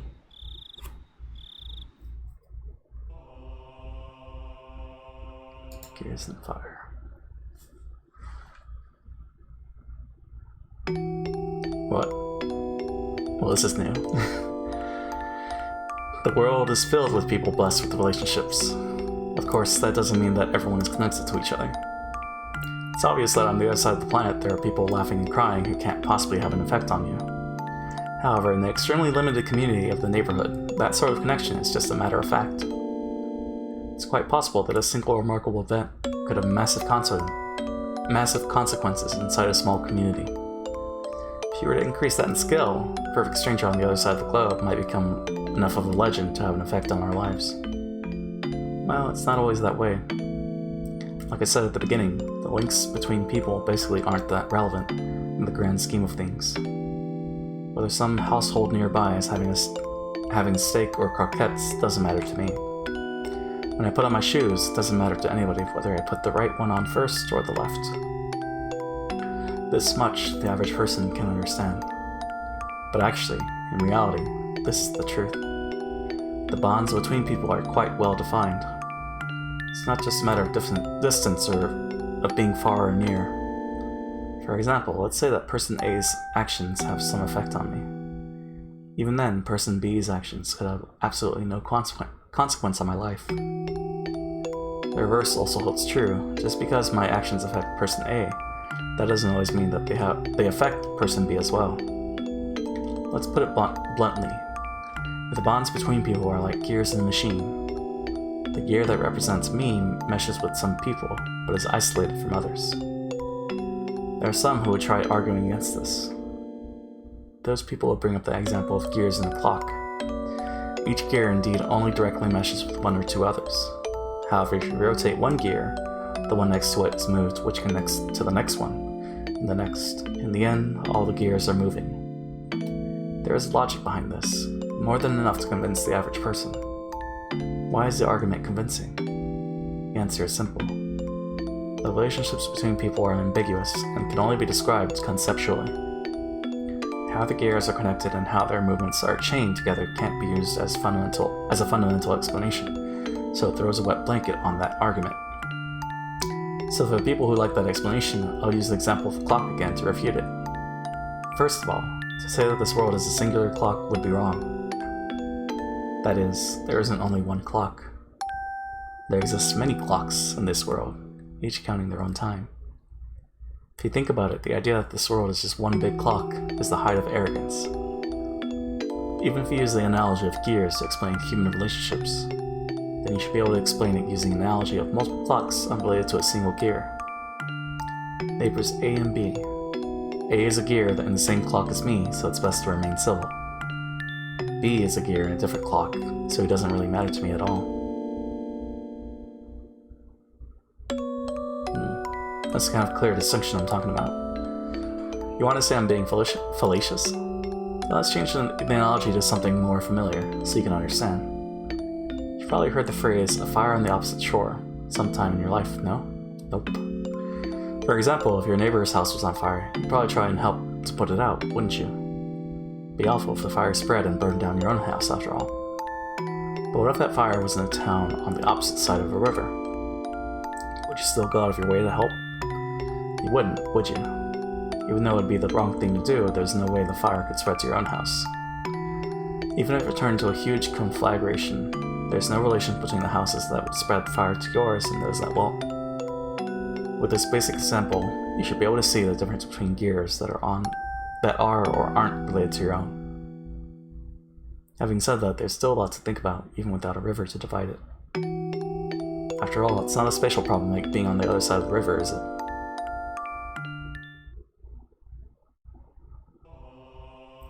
Felt important. The chick in the trunk. We'll see how it relates. Car had stopped. But he didn't know any more than that. For not only was he blindfolded, but locked in the trunk of the car. How could people become this powerless just by being robbed of their sight? Absolutely wouldn't have known this without experiencing it firsthand. He soon realized it was pointless to try to undo his bonds, with the confines of the trunk quickly making him lightheaded. He had no choice but to let this mild torture dull his senses. That's why, when the car stopped and the unpleasant vibration ceased as the engine was killed, he couldn't help but delude himself that he was being set free, even though nothing had been resolved in reality. course, he was soon removed from that delusion. He strained his ears when he heard one of the men who had abducted him, and an older man he was hearing for the first time, strike up a conversation. "Nice to see you. The chick is in the trunk. He struggled so much that he's probably exhausted right now, but there's not a mark on him, just as ordered." "Ah, must have been a handful." The trunk opened, letting in a blast of fresh, cool air. Even though up until just now he had been thinking about getting out of that stuffy trunk, when it was actually open, he suddenly became uneasy. Enough so that he wished that the lid of the trunk would once again close, separating himself from them. Suddenly, somebody stroked his head.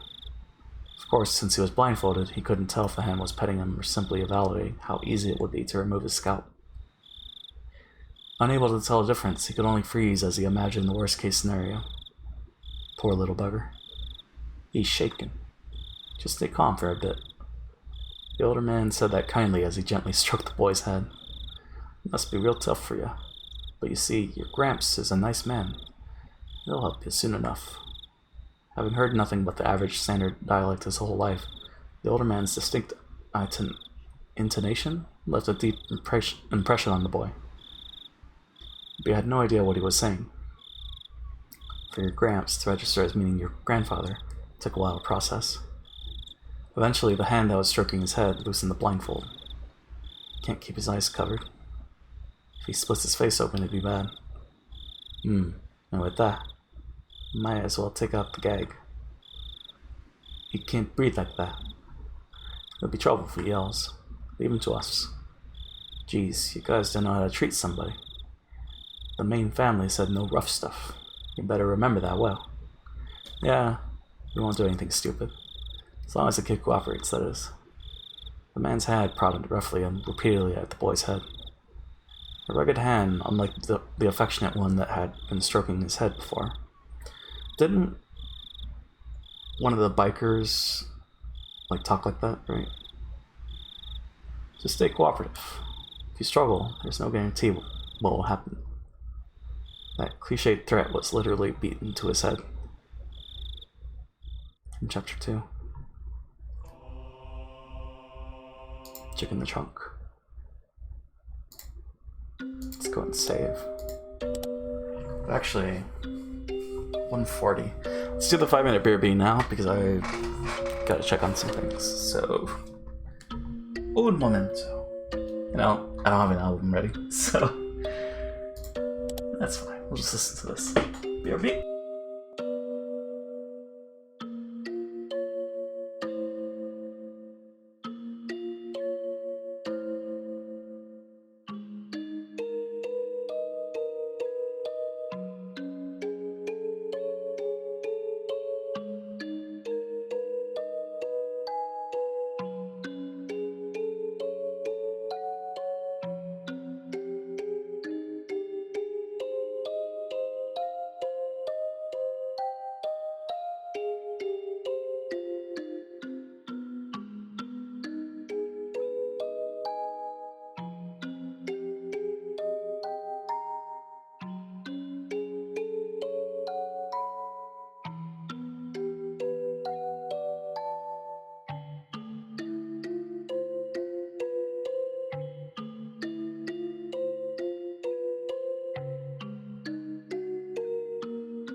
Okay.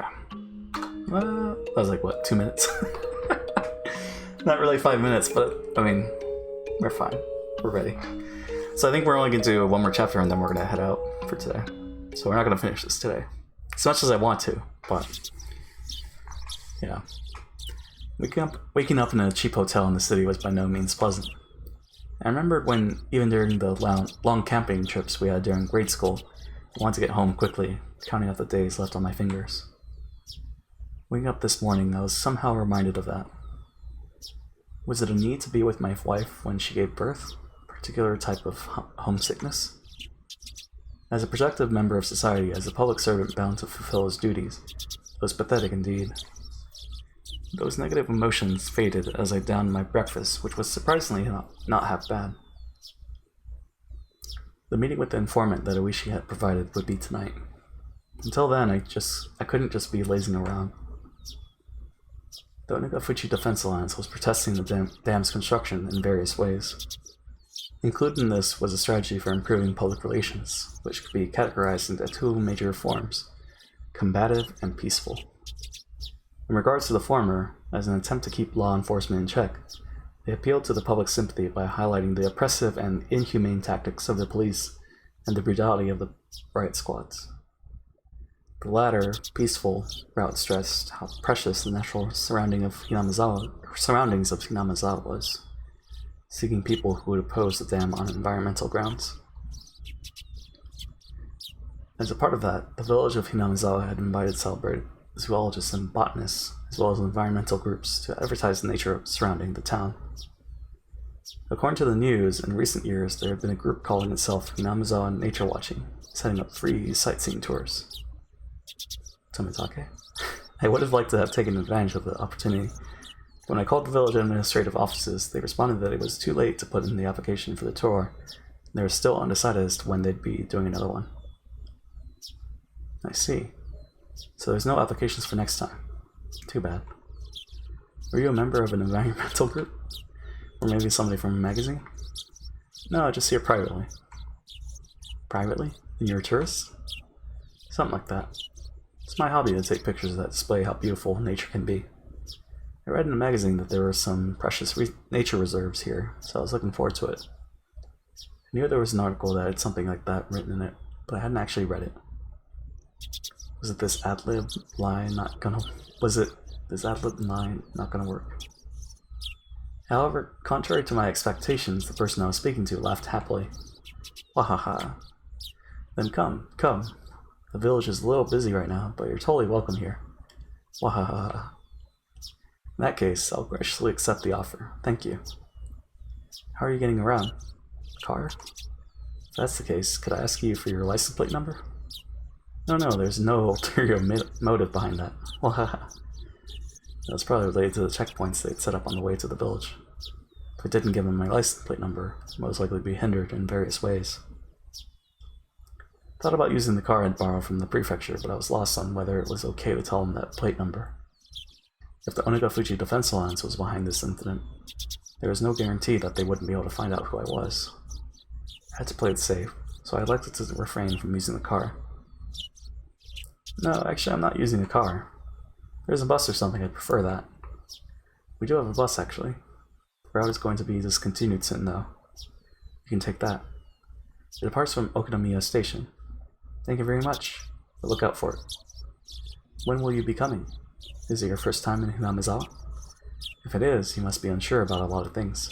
If you let me know, I can have somebody show you around. Oh no, I couldn't ask that much of you. Don't worry about it. That's just a bit of PR we do to protect nature around the village. Judging by what I saw at the checkpoints, the villagers were at the very least wary of outsiders. That's why in order to move in and out of the village freely, I had to travel with somebody like Oishi, or side with the dam protests. Having an interest in the natural environment surrounding the village tied into the peaceful type of PR that the village was using. I was a bit against having a watchdog attached to me, but that might actually work out in my favor. The entire village was fired up about the dam protest, so I might be lucky enough to hear some especially candid opinions from the residents. Given that, there was no real reason for me to refuse their offer. Is it really alright? If so, that'll really help. After that, I was shown the bus schedule and directed to which bus I should get on. Somebody would come and meet me at the bus stop in the village. After showing me around a spot I'd taken an interest in, there was no doubt they'd bring me to somewhere like an anti-dam information center. Then, over a cup of tea, they'd try and indoctrinate me into accepting their principles and beliefs. Well, if that was their aim, there'd be a lot of freebies involved. The world is about give and take, after all. couldn't be going in a suit. I pulled some plain clothes out of my travel case and changed into something more casual. After that, after calming down by watching some local television, I left the hotel and set out for Okonomiya Station.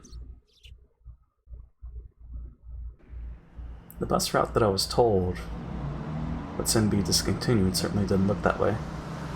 There was more than enough trips on the schedule, and the number of passengers was by no means sparse. It was the main link to Okonomiya, the only town in the area. The types of passengers that stood out were older folk who didn't look like they could drive, and housewives who didn't seem like they had a license. If the area was submerged at the bottom of the lake, it wouldn't matter if there was a bus route. That's why it was going to be discontinued in the unnatural scheme of things. I could catch a glimpse of the government's intent in cutting off their means of transportation to bully the village and emptying out sooner. It makes sense. According to the documents, talks between the Ministry of Construction and the locals broke down quite early.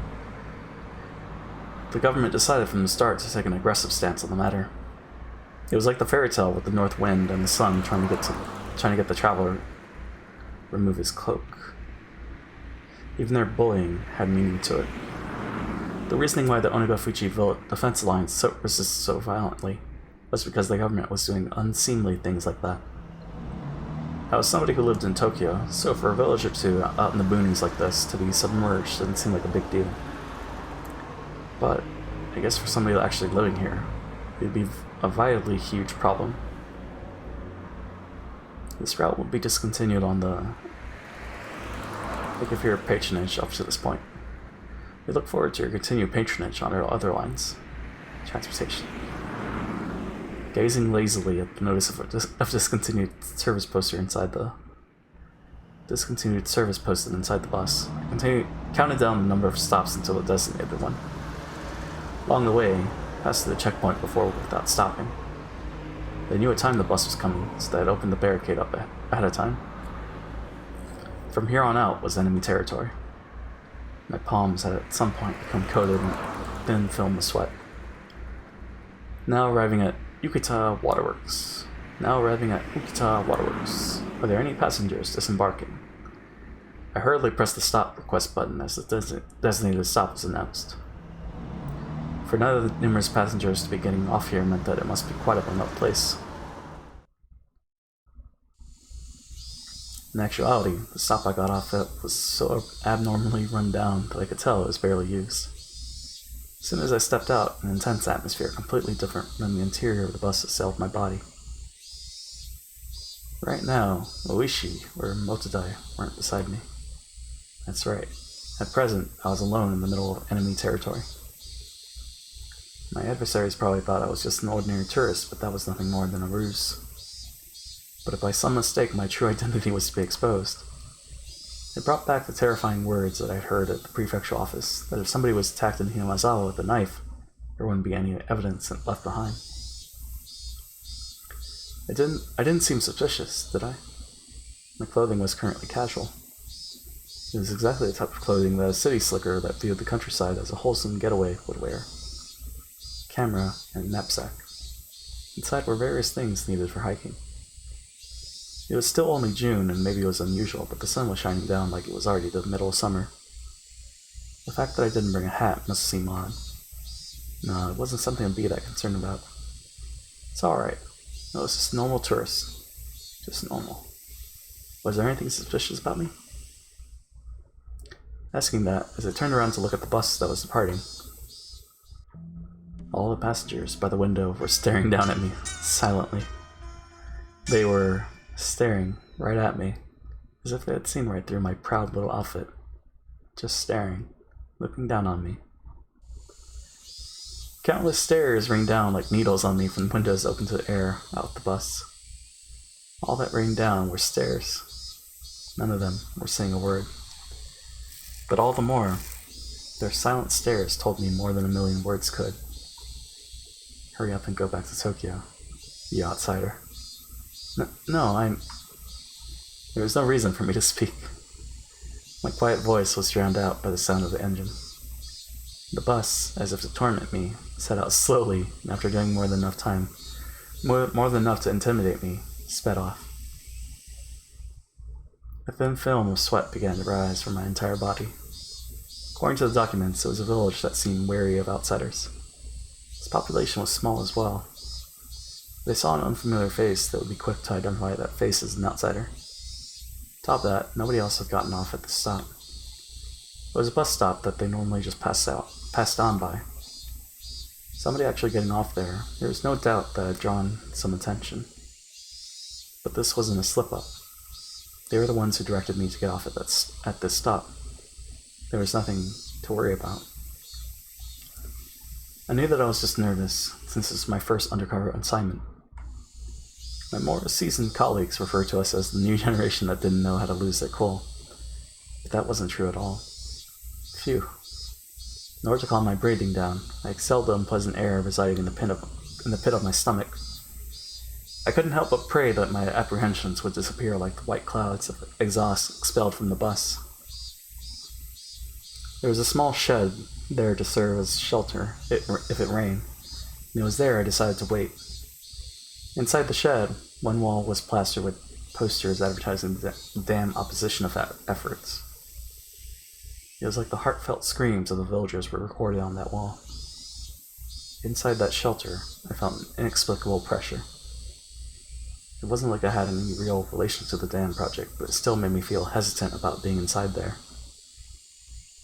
That was just how filled with the force of denial that space was. And inside that uneasy space was a girl.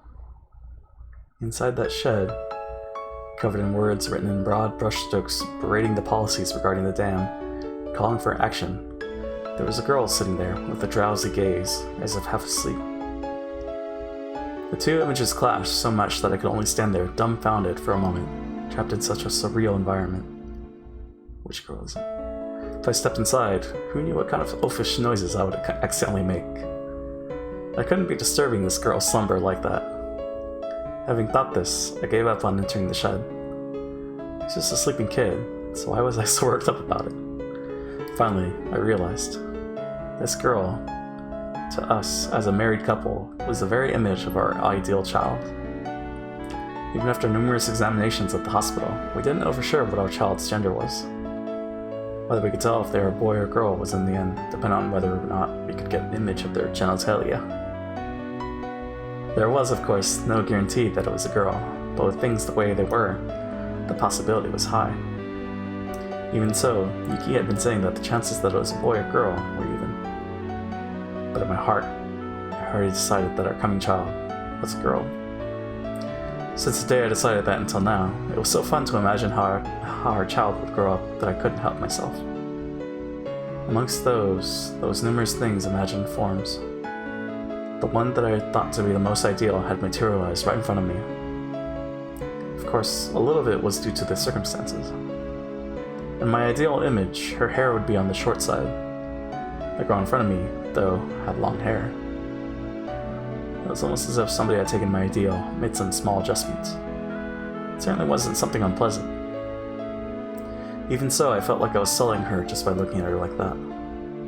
She had a divine air about her.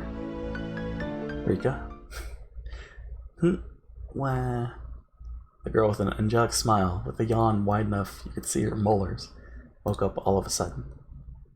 Didn't mean a peep. But locking eyes with a girl who had just woken up like this somehow made me feel like I was playing a prank on her. I wasn't doing anything shady, but I became flustered. The girl spoke. No, cried out. Hey! Meep? Like that character on the show with the puppets? With the orange hair? I thought it was just one of those greetings kids do. So in order to prove I wasn't a suspicious person, I responded in kind. Meep. Meep? Meep? The girl stared at me dubiously with a doll-like expression. Cute, but cold and hard to read. Well, I wouldn't be surprised. There was, after all, an unfamiliar man right in front of her when she woke up, who responded with meep when she said the same. Suspicious. She definitely thought I was suspicious. Meep. Meep. We're both at a loss for words. No, the only one lost was me. The girl in front of me, as if inquiring about my motives, stared at me intently. In this silence, I felt like I was the one who had to say something first. Damn it, this girl was way better at interrogating somebody than Oishi.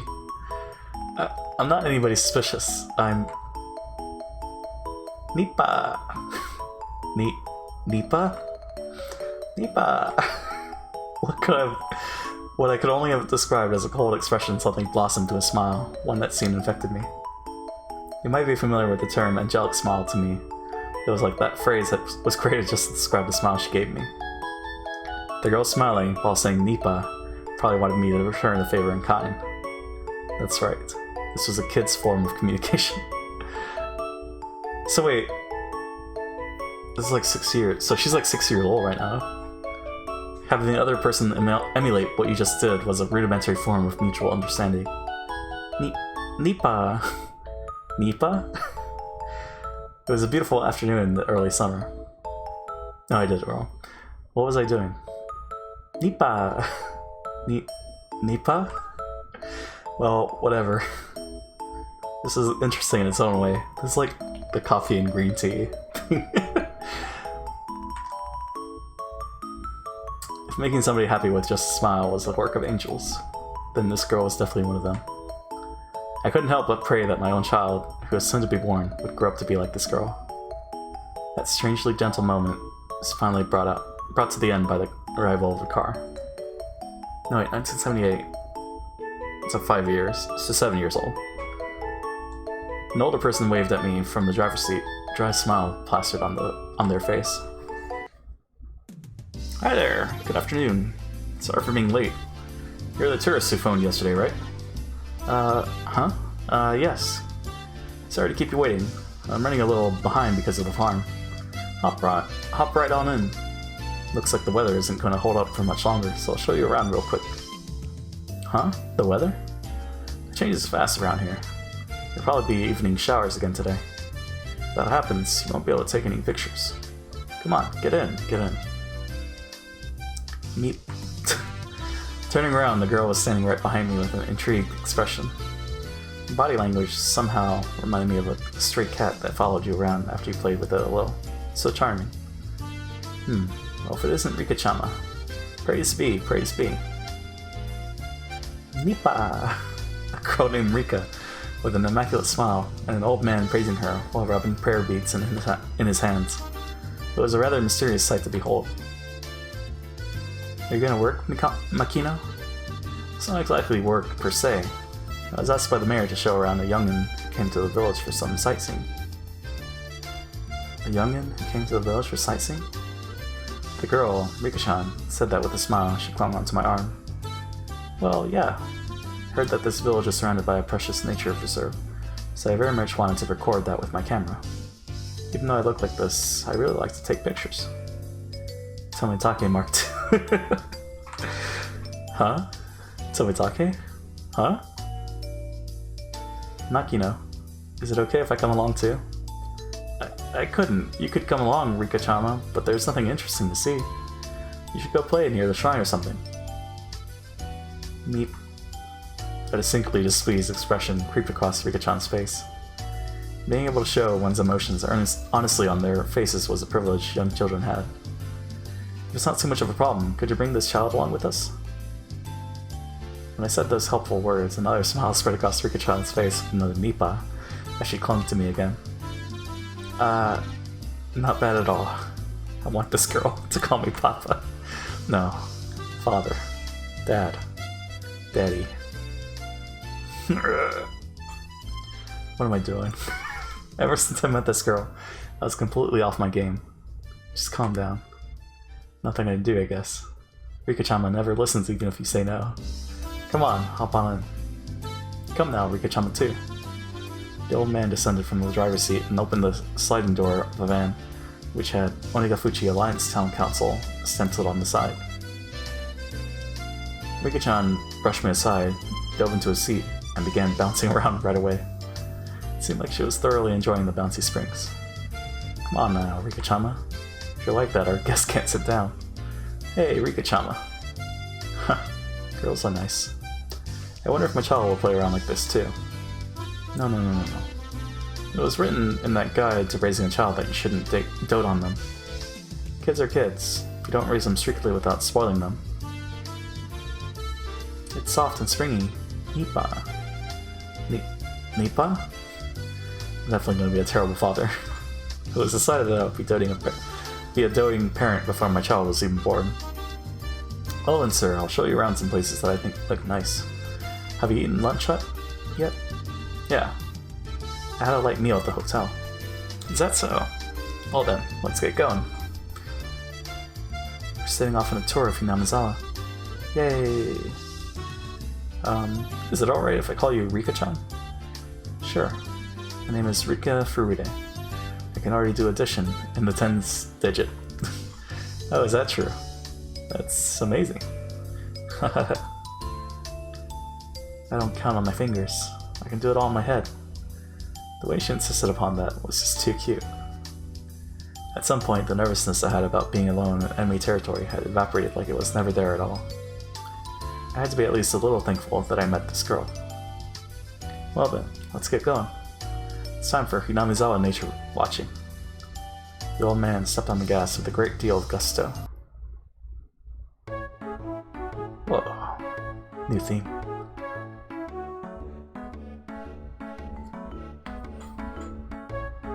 It's so pleasant. Kinda getting some Joe and Mac vibes. Maybe Tomba.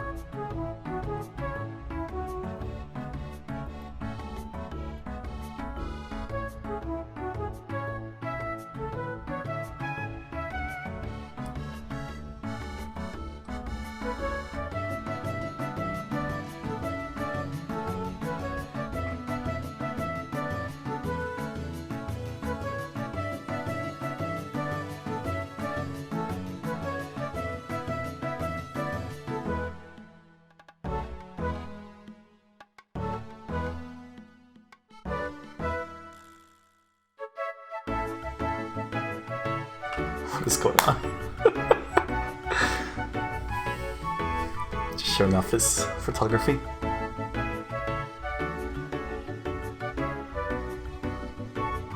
Does look pretty.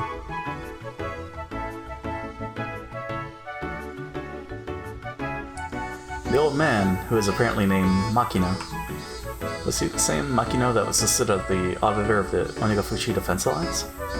Showed me around places that were all breathtaking.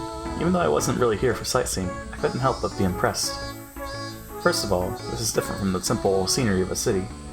The scenery of a charming village like this, no matter how mundane it seemed to the villagers, had a tranquil appeal to it. Well, I guess that makes sense for why Keishi's dad wanted to come here. At first, I was only releasing the shutter as part of my tourist act, but midway through I found myself taking pictures out of pure interest. Tourist traps had their own unique allure to them, but there was nothing like that here. I was especially captivated by the unspoiled nature of the place. If there wasn't that whole uproar over that dam, I would want to bring Yuki with me here some other time. I wanted her to breathe in this fresh air, as well as show her this rejuvenating, verdant scenery. Something like this that interesting? You're a strange person, Akasaka. No, these cylindrical mailboxes are rare nowadays. They have a certain nostalgic air about them. You wouldn't happen to think they're elegant, would you? Hahaha. Is Hinamizawa fun? Yeah, it's fun. Once she's discharged from the hospital, I'd like to bring my wife here at least once. With the child that would be born by that time. Right now she's in the hospital waiting to give birth. She's due any day now. Haha. It'd be nice if they're a cute girl like you. Sir, it seems like congratulations are soon to be in order. Still, that's not good. Just leave your wife behind and play around in a place like this. I was momentarily at a loss for words. It was exactly how Makino said. There was no good reason for a man who was waiting for his wife to give birth to be playing around idly in this place. Did I slip up? Well... I had already planned this trip to Hinamizawa a long time ago. My wife's family is with her, so it's alright. You had this planned so far in advance. And how come you didn't make the sign-up deadline for the nature watching? If you did, you could have toured around on a nice bus instead of being cramped up in here. Didn't seem as if Makino was actually digging for anything.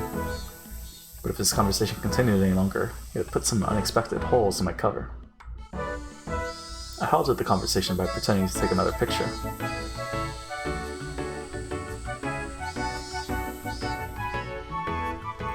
Well then, for our last stop, I'll take you to the place with the best view. It was slightly before evening, the sun was still burning brightly, but a cool breeze had begun to mix itself into the air.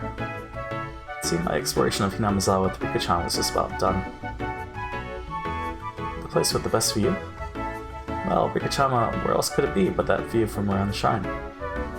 Hearing that, Rika-chan smiled even more. Well then, I'll introduce you to my home, Akasaka. Huh? By Rika-chan's home, you mean... Huh? The shrine. Furude Shrine. There's an observation platform. You can see some real pretty... scenery. Furude Shrine? The girl who called Furude Shrine her home, Rika. If I remember correctly, her full name was Rika of Furude. And Furude was... that's right. One of the 3 families. Even if the Sonozaki family was said to hold all the actual power, it was still one of the old houses that held some authority. No, more important than that right now was Furude Shrine. If I remember correctly, Loishi had told me. Within the grounds of the Furude Shrine, there were the offices of the Onagafuchi Defense Alliance. And since the land around Furude Shrine were private property, the police couldn't set foot there heedlessly. Furude Shrine, where even Oishi couldn't simply set foot into, the main base of operations for the Onagafuchi Defense Alliance. I had been given the unexpected opportunity to enter there. I couldn't have asked for more. I'm looking forward to it. Please, if you would. Well then, let's get there quick. The weather seems to be getting a little iffy. The sky had suddenly become overcast. It wouldn't be odd if it started raining soon. The cicadas, as if trying to finish their daily allotment of chirps before the evening, cried out even more fervently. It's such a pleasant tune.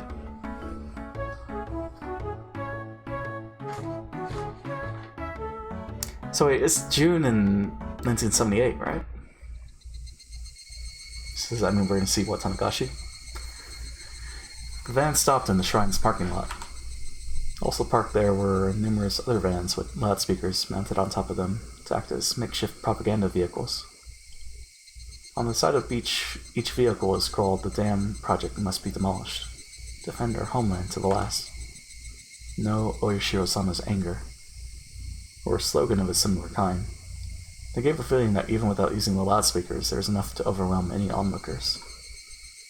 Vertical banners were erected in various places. The contents of those banners were similar. They were all objections against the dam, or cruel insults towards the government. There were horizontal banners, placards, and so on and so forth. They proclaimed that without a doubt, this was the headquarters of the Onagafuchi Defense Alliance. For Rika-chan, however, this hectic place was also her home. We've arrived. I'm home. Rika-chan crawled over my lap and exited the vehicle first. Makino had noticed that I was looking at protest banners. The shrine also has the offices of the anti-dam movement. For you, this probably brings back memories of the anti-security treaty conflicts back in the day. Student movements against government policies, movements that bordered on terrorist activity, were at one time commonplace, if only in order to garner global attention. Students holding out in lecture halls, brawling with the riot squads that charged in. It was an age where wasting one's youth like that was widely considered a road to glory. It was slightly before my time. Not really an activist or anything. I studied without incident and graduated without incident. I don't really agree with the violence or occupations they use to protest the government's policies. Oh? You have quite the nice opinion there. If you have an opinion on policy, vote for the candidate who shares your view, or enter the political world yourself and assert your beliefs in a lawful manner. That is the foundation of democracy. I don't think that's something you should challenge with violence. For a youngin, you have some fine beliefs. I saw that feeling of respect reflected in Makino's gaze. At that moment, something tugged at my sleeve. I have no idea what Akasaka is saying. Rika-chan, feeling she was the only one who didn't understand the conversation, had a look of displeasure on her face. That expression was so charming I had to keep myself from grinning like an idiot. It's often said that a father wants to spoil his daughter rotten. I think I understood that feeling very well. Sorry. It's a little bit hard for Rika-chan to understand, wasn't it? Japan is a peaceful country, so you have to argue your point in a peaceful manner. You shouldn't resort to violence, in other words. No matter how much I explain, a girl who was just boasting about being able to carry digits over when adding things probably wouldn't understand. Probably wasn't something to talk about in front of Rika-chan anyway. Oh. So then, Akasaka, how do you think we should keep our village from being flooded by the dam? Even if I regretted my careless words, it was too late now. Here I was, at the main headquarters of an organization, telling them their way of doing things was illegal. Preaching that violence was not the answer. A complicated feeling had mixed itself in with the respect in Makino's gaze. It was then that I finally realized. It wasn't that simple. There wasn't a soul who would argue that what I was saying was correct. Using violence to get one's way was something that everybody knew you shouldn't be proud of. However, right now, Hinamizawa was in a predicament that couldn't be overcome with peaceful means alone. The legality of the Hinamizawa Dam project, through the efforts of the various propaganda campaigns enacted by the Onagafushi Defense Alliance, was being called into question. If they further strengthened their campaign, they might be able to suspend or change the construction plans. But that was at the most just a possibility. If the government proceeded with the construction as planned, it wouldn't be long before this place was at the bottom of the lake. Also some Terriers vibes. If it wasn't for the unrestrained resistance of the residents of Hinamizawa, this place might already have been underwater. Can't live anywhere else other than here. Can't live in the city. The words of this remarkably young girl were all too accurate, carrying with them the screams of the hearts and minds of the residents of Hinamizawa. Of course, there was nothing I could say to respond to that. I could only respond to Makino and Rika-chan's heavy words with silence. I'm sorry. This isn't a problem that an outsider should lightly just poke their nose into, is it? I apologize. Makino, unsure of how to reply for a while, could only laugh pointlessly. It's nothing that concerns guests that make their home somewhere else. If you enjoy it here, please tell all your friends that Hinamizawa is a wonderful place, please. If word spreads to dozens, maybe even hundreds of people, then that ridiculous plan to submerge this place at the foot of the dam will eventually fall apart.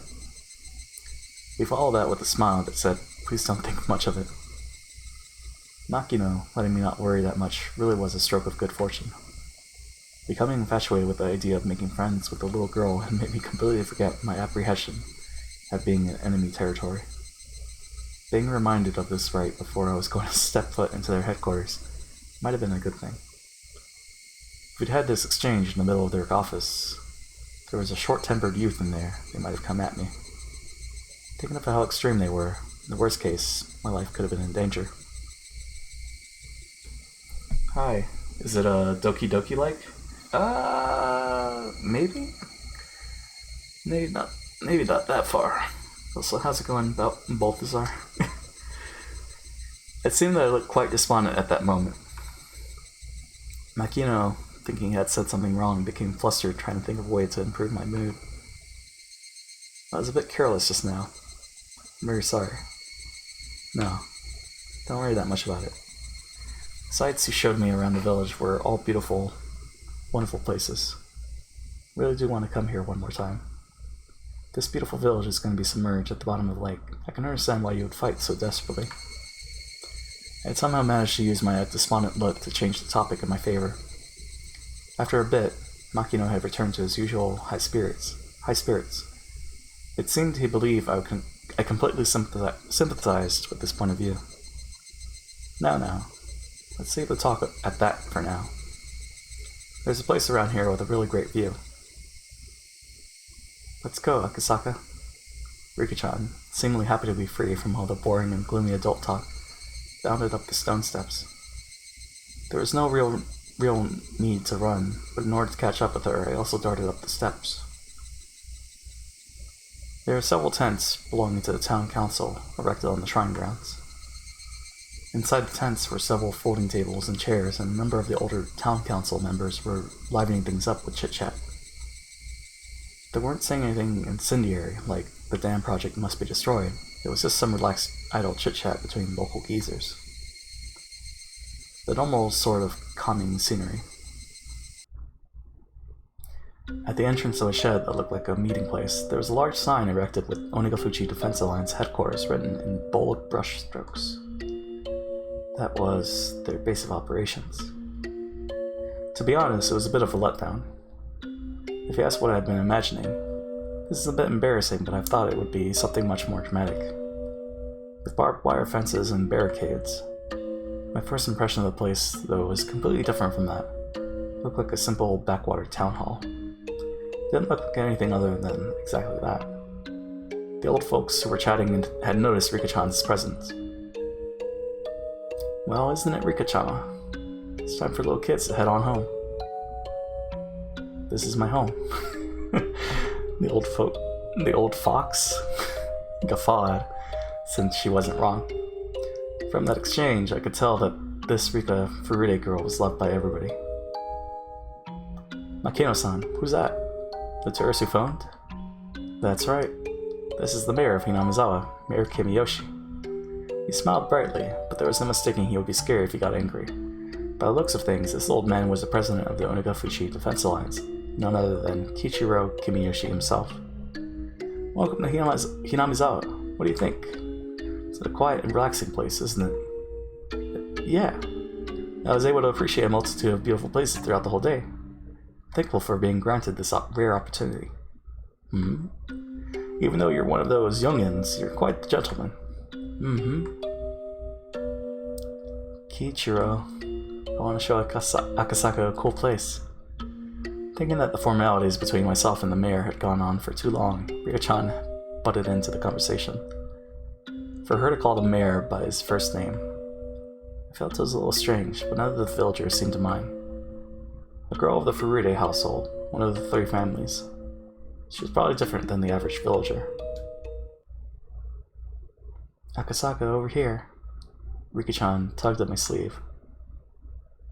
Not resisting, I allowed myself to be pulled over. And waiting for me was a magnificent view. Oh, this is from... we're eating the... what was it? Apple rabbits? Apple frogs? Apple rabbits? This is amazing. It was an observation deck that looked down on the village. They, knowing that this was the best view in the entire village, kept quiet as I stood there, awestruck. I was holding the camera, but I'd completely forgotten to even glance through the viewfinder. This view, no matter what kind of film it was printed on, it wouldn't be able to show everything. If there was a way to explain it, it would only be what I would be able to put into words.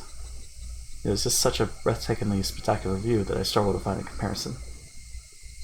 For a while, I was left awestruck. I could only stand there and wonder. A cold breeze helped abate the heat rushing through my body. That comfortable sensation also left me speechless. Rika-chan, who had been holding onto my sleeve the entire time, spoke. This is my favorite spot. As she said that, she showed me another adorable smile. That smile seemed very fleeting. If you ask why, that was because the view from her favorite spot would eventually be submerged under the deep green waters of the dam reservoir. Just can't believe that this village is going to end up at the bottom of a lake. I said it quietly so that only Rika-chan could hear it. I regretted it as soon as I did, for those words were all too cruel. However, Rika-chan didn't let them cast a cloud on her expression. In fact, she replied with a smile. It won't sink. The dam project will definitely go away. It was just like a little girl to say something like that. There was no basis for her saying so. It was just her wish. Akasaka, do you think that this village will be submerged? It's not that I want it to be. I knew how important the dam was. I knew that it was necessary. I just didn't want to recognize the sacrifices that would be made. I agree with the project in general, but couldn't agree with some of the details.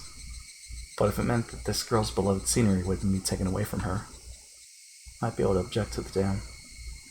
I might be able to ignore the interests of the nation, the development of Japan, all for the sake of one girl's smile. Not really much of a humanist, but how sentimental of me. It won't be submerged, because the dam project will soon go away. Her words weren't just hopes and dreams, but were seasoned with a hint of resolve, as if she was talking about an unchangeably predetermined outcome. As surely as the sun rising in the east. It'll be gone soon? Wanting to ask her why she believed that, I turned around. Yes, it'll be gone. What makes you say that? Well, you see... She seemed to want to answer, but as though unable to find the right words, she swallowed back what she was about to say. Regardless of what Akasaka does, the dam project will end this year. It's already been decided. That was a lie. If something like that had already been decided, then the Onagafuchi Defense Alliance would have no reason to continue existing. From my point of view, it was like they were doing nothing more than throwing themselves into an endless battle. If they knew the dam project was cancelled, it would feel much more relaxed around here. This village, though, could hardly be called relaxed. For evidence of that, I just had to remember how charged the atmosphere was at the checkpoint or at the bus stop. The villagers, with their misplaced resolve, were still fighting. And this girl, even knowing the villagers' grim resolve, had already declared their victory. The villagers throwing themselves into this endless war, and this optimistic girl who said they had already won. That contrast was somehow strange. Resident Sleeper. Why do you think that? If you know something that makes you that confident, could you tell me? Rika-chan stayed silent for a while, seemingly choosing what to say. Because? She looked like she was lost on whether she should continue or not. As if she was troubled on whether it was okay for her to say it, that kind of expression. It's already been decided. There's no other way to say it. It's already been decided? Huh. It really is just like a little girl to say something like that. I couldn't believe it was actually true. She was the only one saying such things with such confidence. My real mission, that I've forgotten about during this fun-filled day, resurfaced at the back of my mind. The kidnapping of the minister's grandson. Had the Onagafuchi Defense Alliance kidnapped the minister's grandson and already succeeded in negotiating the cancellation of the dam project? Did Kimiyoshi actually already know that and was just plain dumb? Was that what this girl was really telling me? Akasaka. The girl called out my name suddenly. What is it? Go back to Tokyo. Huh? I wasn't only surprised at that sudden command. Ever since I came to this village, I had never once mentioned I was from Tokyo. Well, based on my accent, she might have been able to guess where I was from. What was I getting so worked up over? It's probably the sudden and complete change in her demeanor. You should definitely go back to Tokyo right away. If not, you will woefully regret it. The girl had been holding my sleeve the entire time. She'd been tugging at my sleeve since hurriedly dragging me over to show me this wonderful view. But this was the adorable Rika-chan, who I'd spent the entire day with. There was no way she could have been replaced with the doppelganger when I wasn't looking.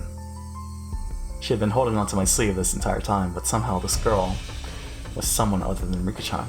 She looked like Rika-chan, but she wasn't. But she was some girl I'd never met before. That girl had told me in an indifferent voice that I would eventually regret coming to this village from the bottom of my heart.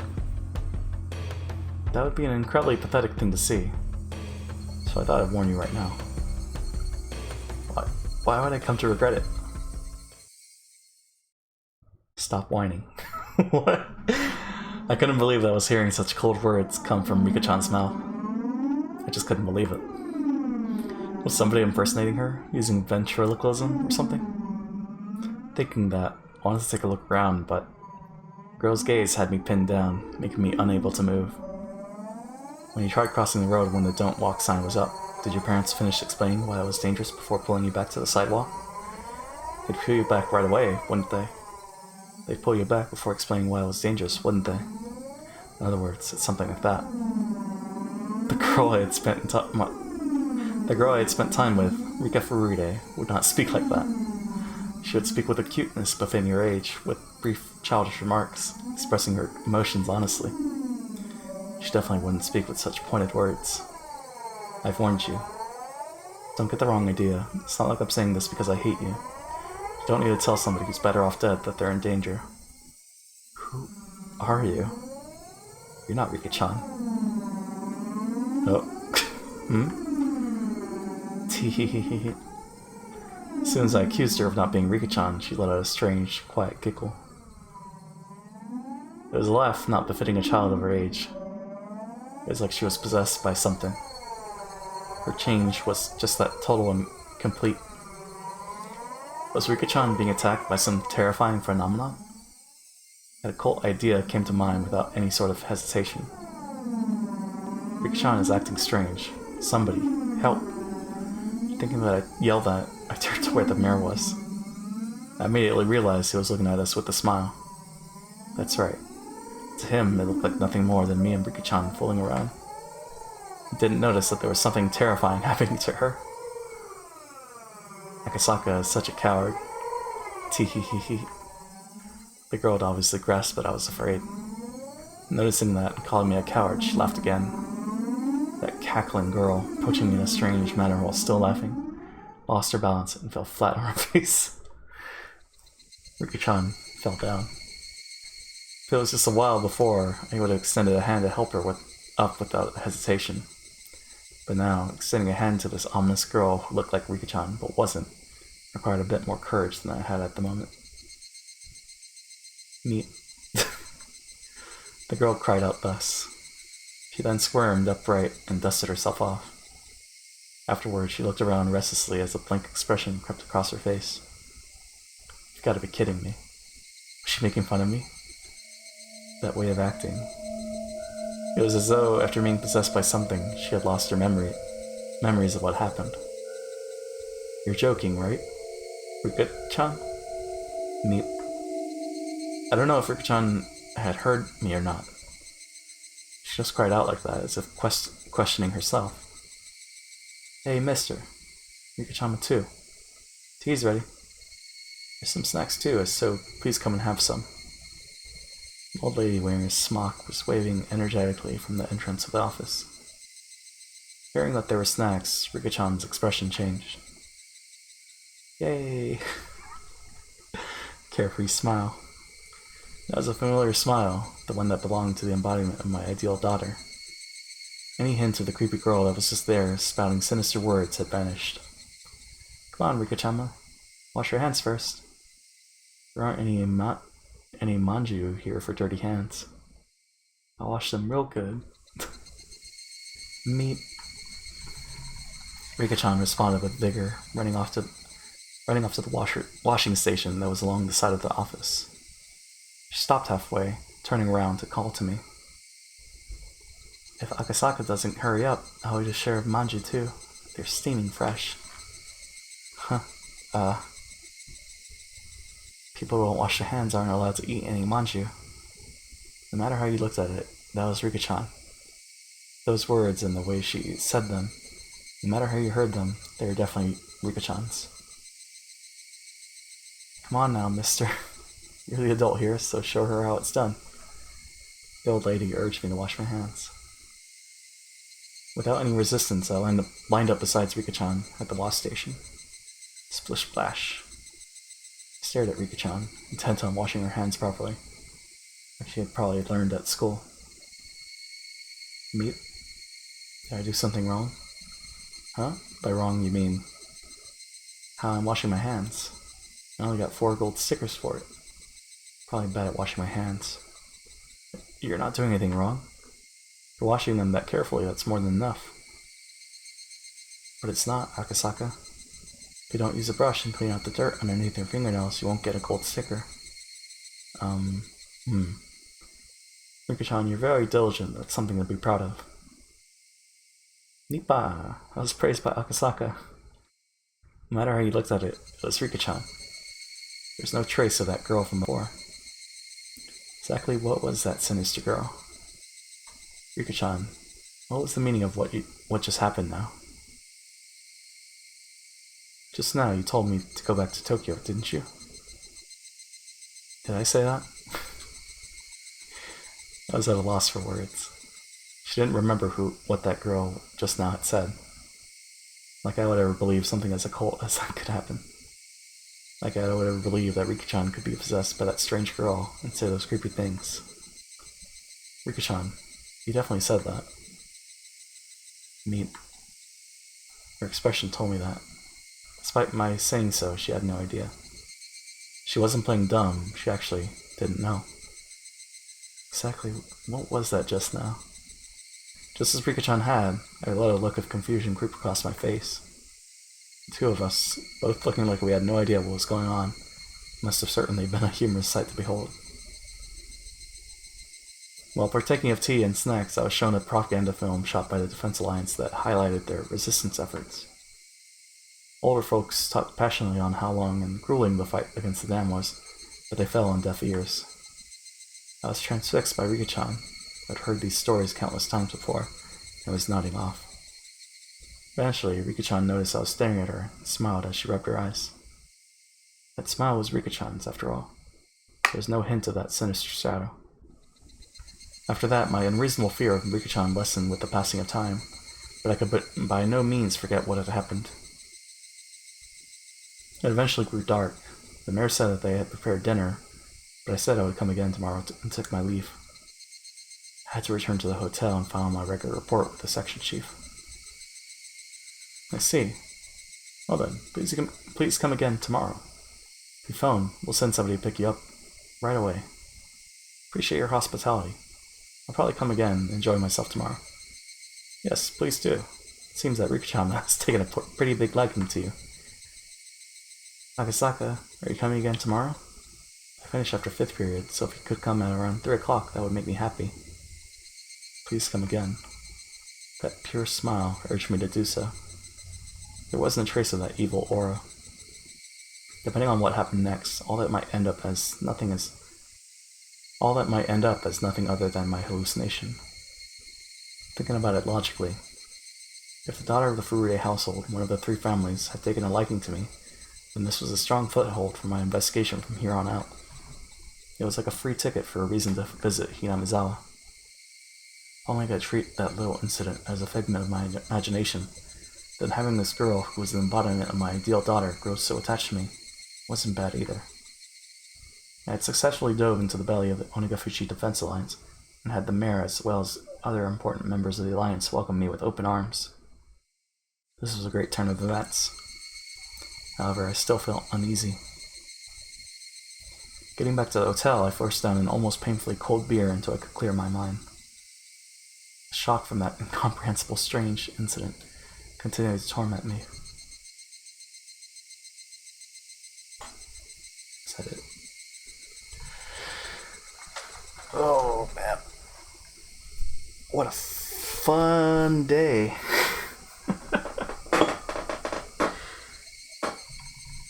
Okay, so that was the chapter.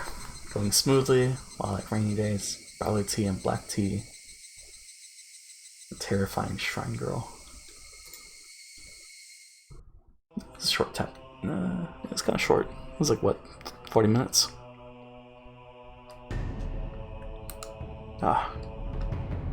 Looks like Soup is offline.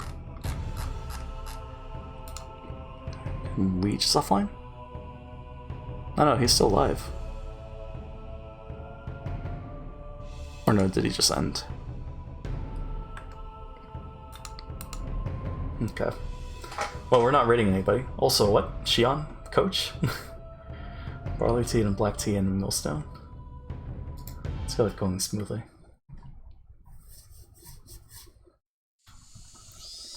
The sound of the car grew closer, followed by the sound of it barking as the engine cut out.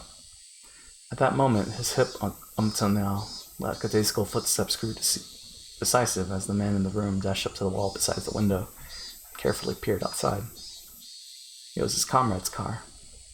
Even so, he still didn't relax his guard. Eventually, the sound of footsteps approached the door. Thump, thump, thump, thump. It was the passcode. I'm back. Open the door already. Ah, you must be tired. I'm opening it now. After the locks were undone and the door opened, a man appeared with his arms laden with swollen plastic grocery bags. The bags in his hand had 7 Mart written on them, with bread and milk cartons able to be glimpsed within. The contents of those bags were then spread out over a sheet on the floor. I bought some cup noodles, so go boil some water. What's the kid doing? He's been sleeping the entire time. Thank God he's not causing any trouble. He did struggle a bit when he was about to shit himself.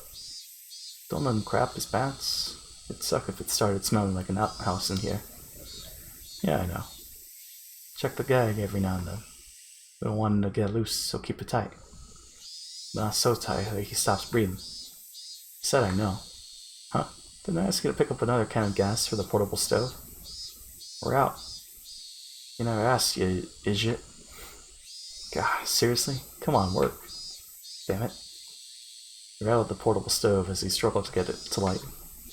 Seeing that, the man who went to buy supplies let out a deep sigh. And with a backwards glance at that sight, began to walk to the corner of the room. The kidnapped boy was sprawled out on a sheet that was spread out on the floor. Boy, you doing okay? Of course, the man didn't assume the kid was able to hear that question. That was because the boy's ears were plugged, with his eyes and ears thoroughly covered by packing tape. Also, his mouth was gagged with a thin, twisted-up towel. Because of that, the boy was unable to close his mouth properly, his cheeks sticky with his own saliva. Gross. Of course, that wasn't the only reason. Both his arms were tied tightly behind his back with a leather belt. You seem to be doing okay. At least you're not gonna die. If Grandpa wanted to play tough, we might have had to lop off an ear. It'd be great if we don't have to. If the main family says we do, though, tough luck. Can't even imagine what kind of cruel things they'd have us do. The family says not one scratch on them, though, so it seems to be going well for the time being. The minister is discreetly withdrawing the dam project. The Hinamaza Dam is indefinitely postponed. Wonder when we're letting the boy go. Just want to be done with this already. The main family seems to be engaged in the timing. I don't know when it'll be, probably soon. Isn't that great, kid? You'll be let go real soon. The men didn't know if their voices were heard by the boy. For him, there was nothing he could do but continue to sleep to escape this harsh reality. More importantly, what are we going to do about the gas? We can eat the cup noodles raw. We're out of gas, say something, geez.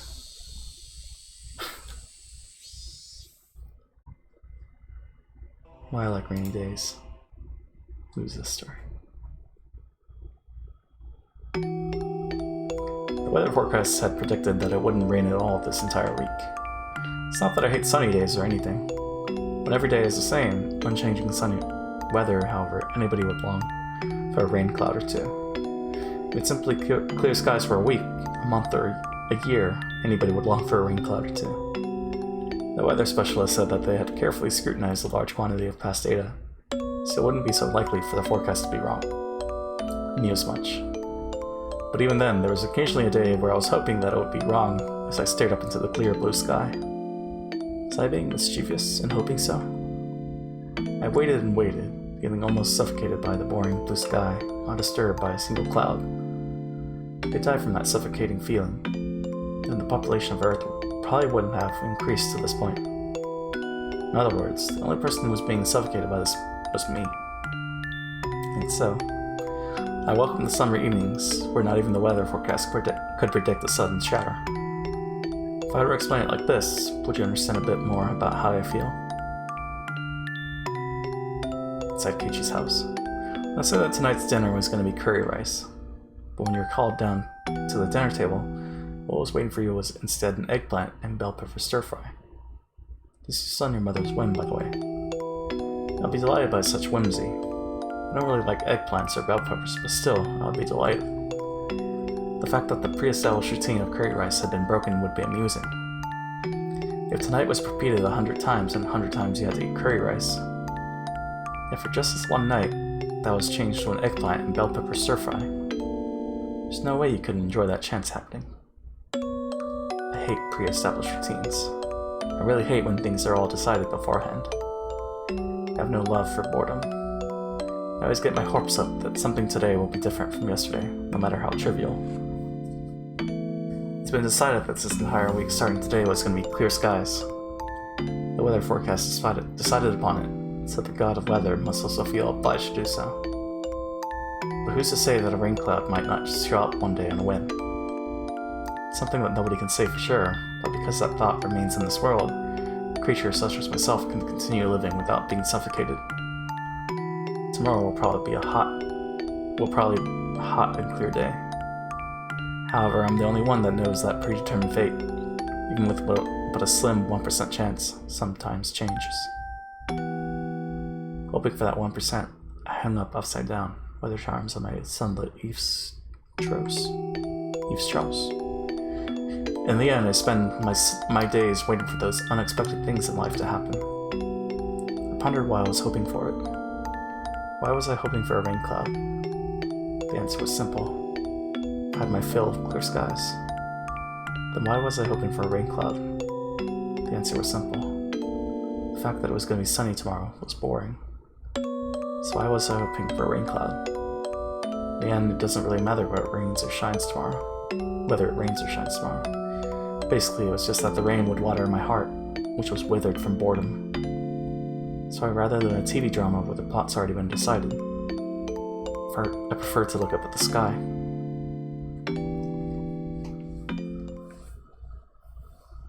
Wonder who's telling that story.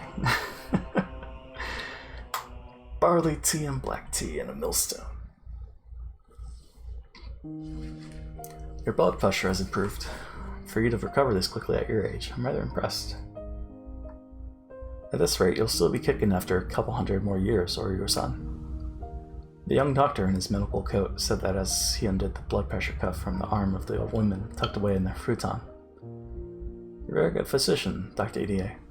A persistent old fart like me doesn't hurry up and die. I'll just be in the way of you young folk. Ho ho ho ho. The old lady, Oryu, laughed faintly with a broad smile on her face. Then, turning towards the sliding door, she called out in a strong voice. Is Shimiko-san or Teiko-san there? Bring some tea for Dr. Irie. The sound of rushed footsteps from the hallway drew closer until finally the door slid smoothly open. What it revealed was a young girl. Looked like the old lady's granddaughter. Young? Shimiko-san already left for the day. Do you need something? Mion, make some barley tea for Dr. Irie. Okay, got it. Did you want some too, Granny? Or would black tea be better? Want lots of milk and sugar? I'll measure it out myself so you don't have to put any in. Just bring the sugar jar and some milk when you bring the tea. KK. The girl named Mion, after giving a rather uninterested response to her taskmaster or grandmother, returned to the hallway. Pour the doctor's tea in the cups for the guests. Make sure you bring a coaster too. Also make sure to dry the outside of the glass, okay? Yeah, you're such a fuzzy pants. Tired voice wafted a reply from down the hallway. The apathetic tone of voice was far from unusual. The old lady let a wry smile slip across her face as she chided the girl. Jeez, that girl just won't learn. Nothing I ever scold her about sticks.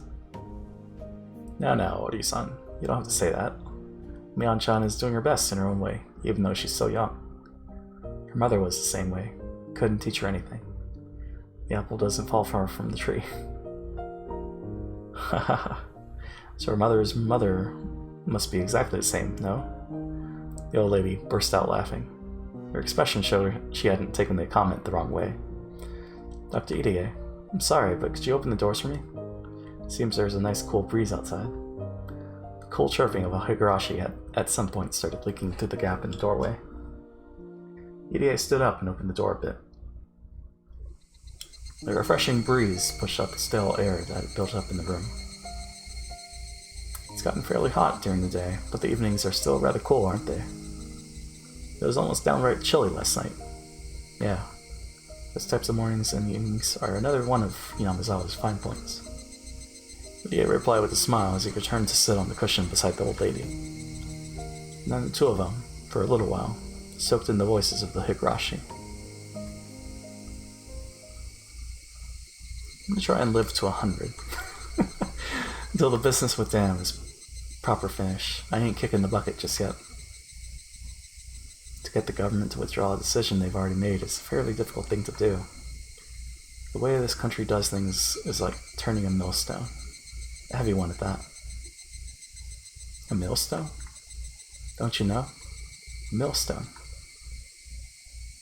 Irie quickly affirmed that of course he knew what the old lady was talking about, for he knew full well that Audio didn't like having her stories interrupted. This millstone, see, can grind anything to a pulp. It's rather impressive, but you see, it doesn't turn that easy, because it's a rather heavy millstone. Lots of people have to work in unison to get it to even budge. It's that type of millstone. Irie pursed his lips, listening quietly to what she was saying. Eventually, Mion returned with some tea laid out on a tray. Seeing that Audio was talking and in a good mood, she quietly knelt down and laid out the sets for the barley and black tea, careful not to interrupt.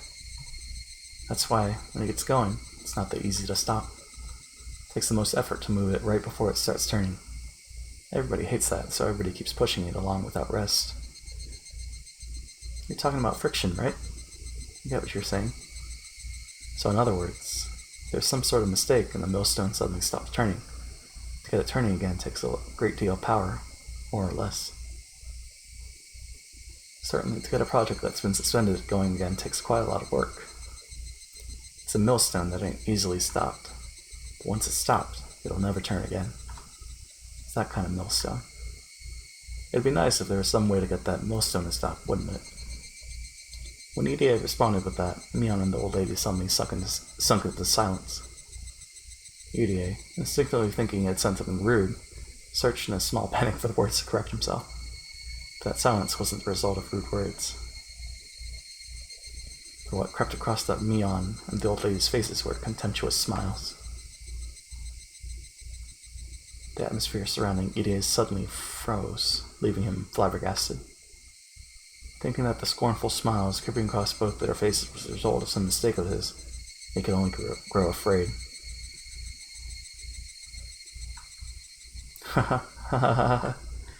Hadn't been that long at all since he was enveloped by silence. However, unable to stand it, Irie could only let out a weak laugh. Irie's laugh eventually spread to Mion and the old lady. Not knowing exactly what they were laughing at, their laughter left a lingering chill. The only ones not laughing were the Higurashi, who continued their simple and unchanging chorus. Oh man. Well, I guess that's where we're gonna leave things. But we'll probably continue this, I guess, in the middle of the night. I don't know. I guess we'll see what the schedule is. But yeah, I'm gonna go eat dinner, I'm gonna go to sleep. Well, I guess it's lunch. But I'm gonna go eat lunch, go to sleep, and then wake up, you know? So we'll see. Anyways, that's the stream. Thanks for tuning in.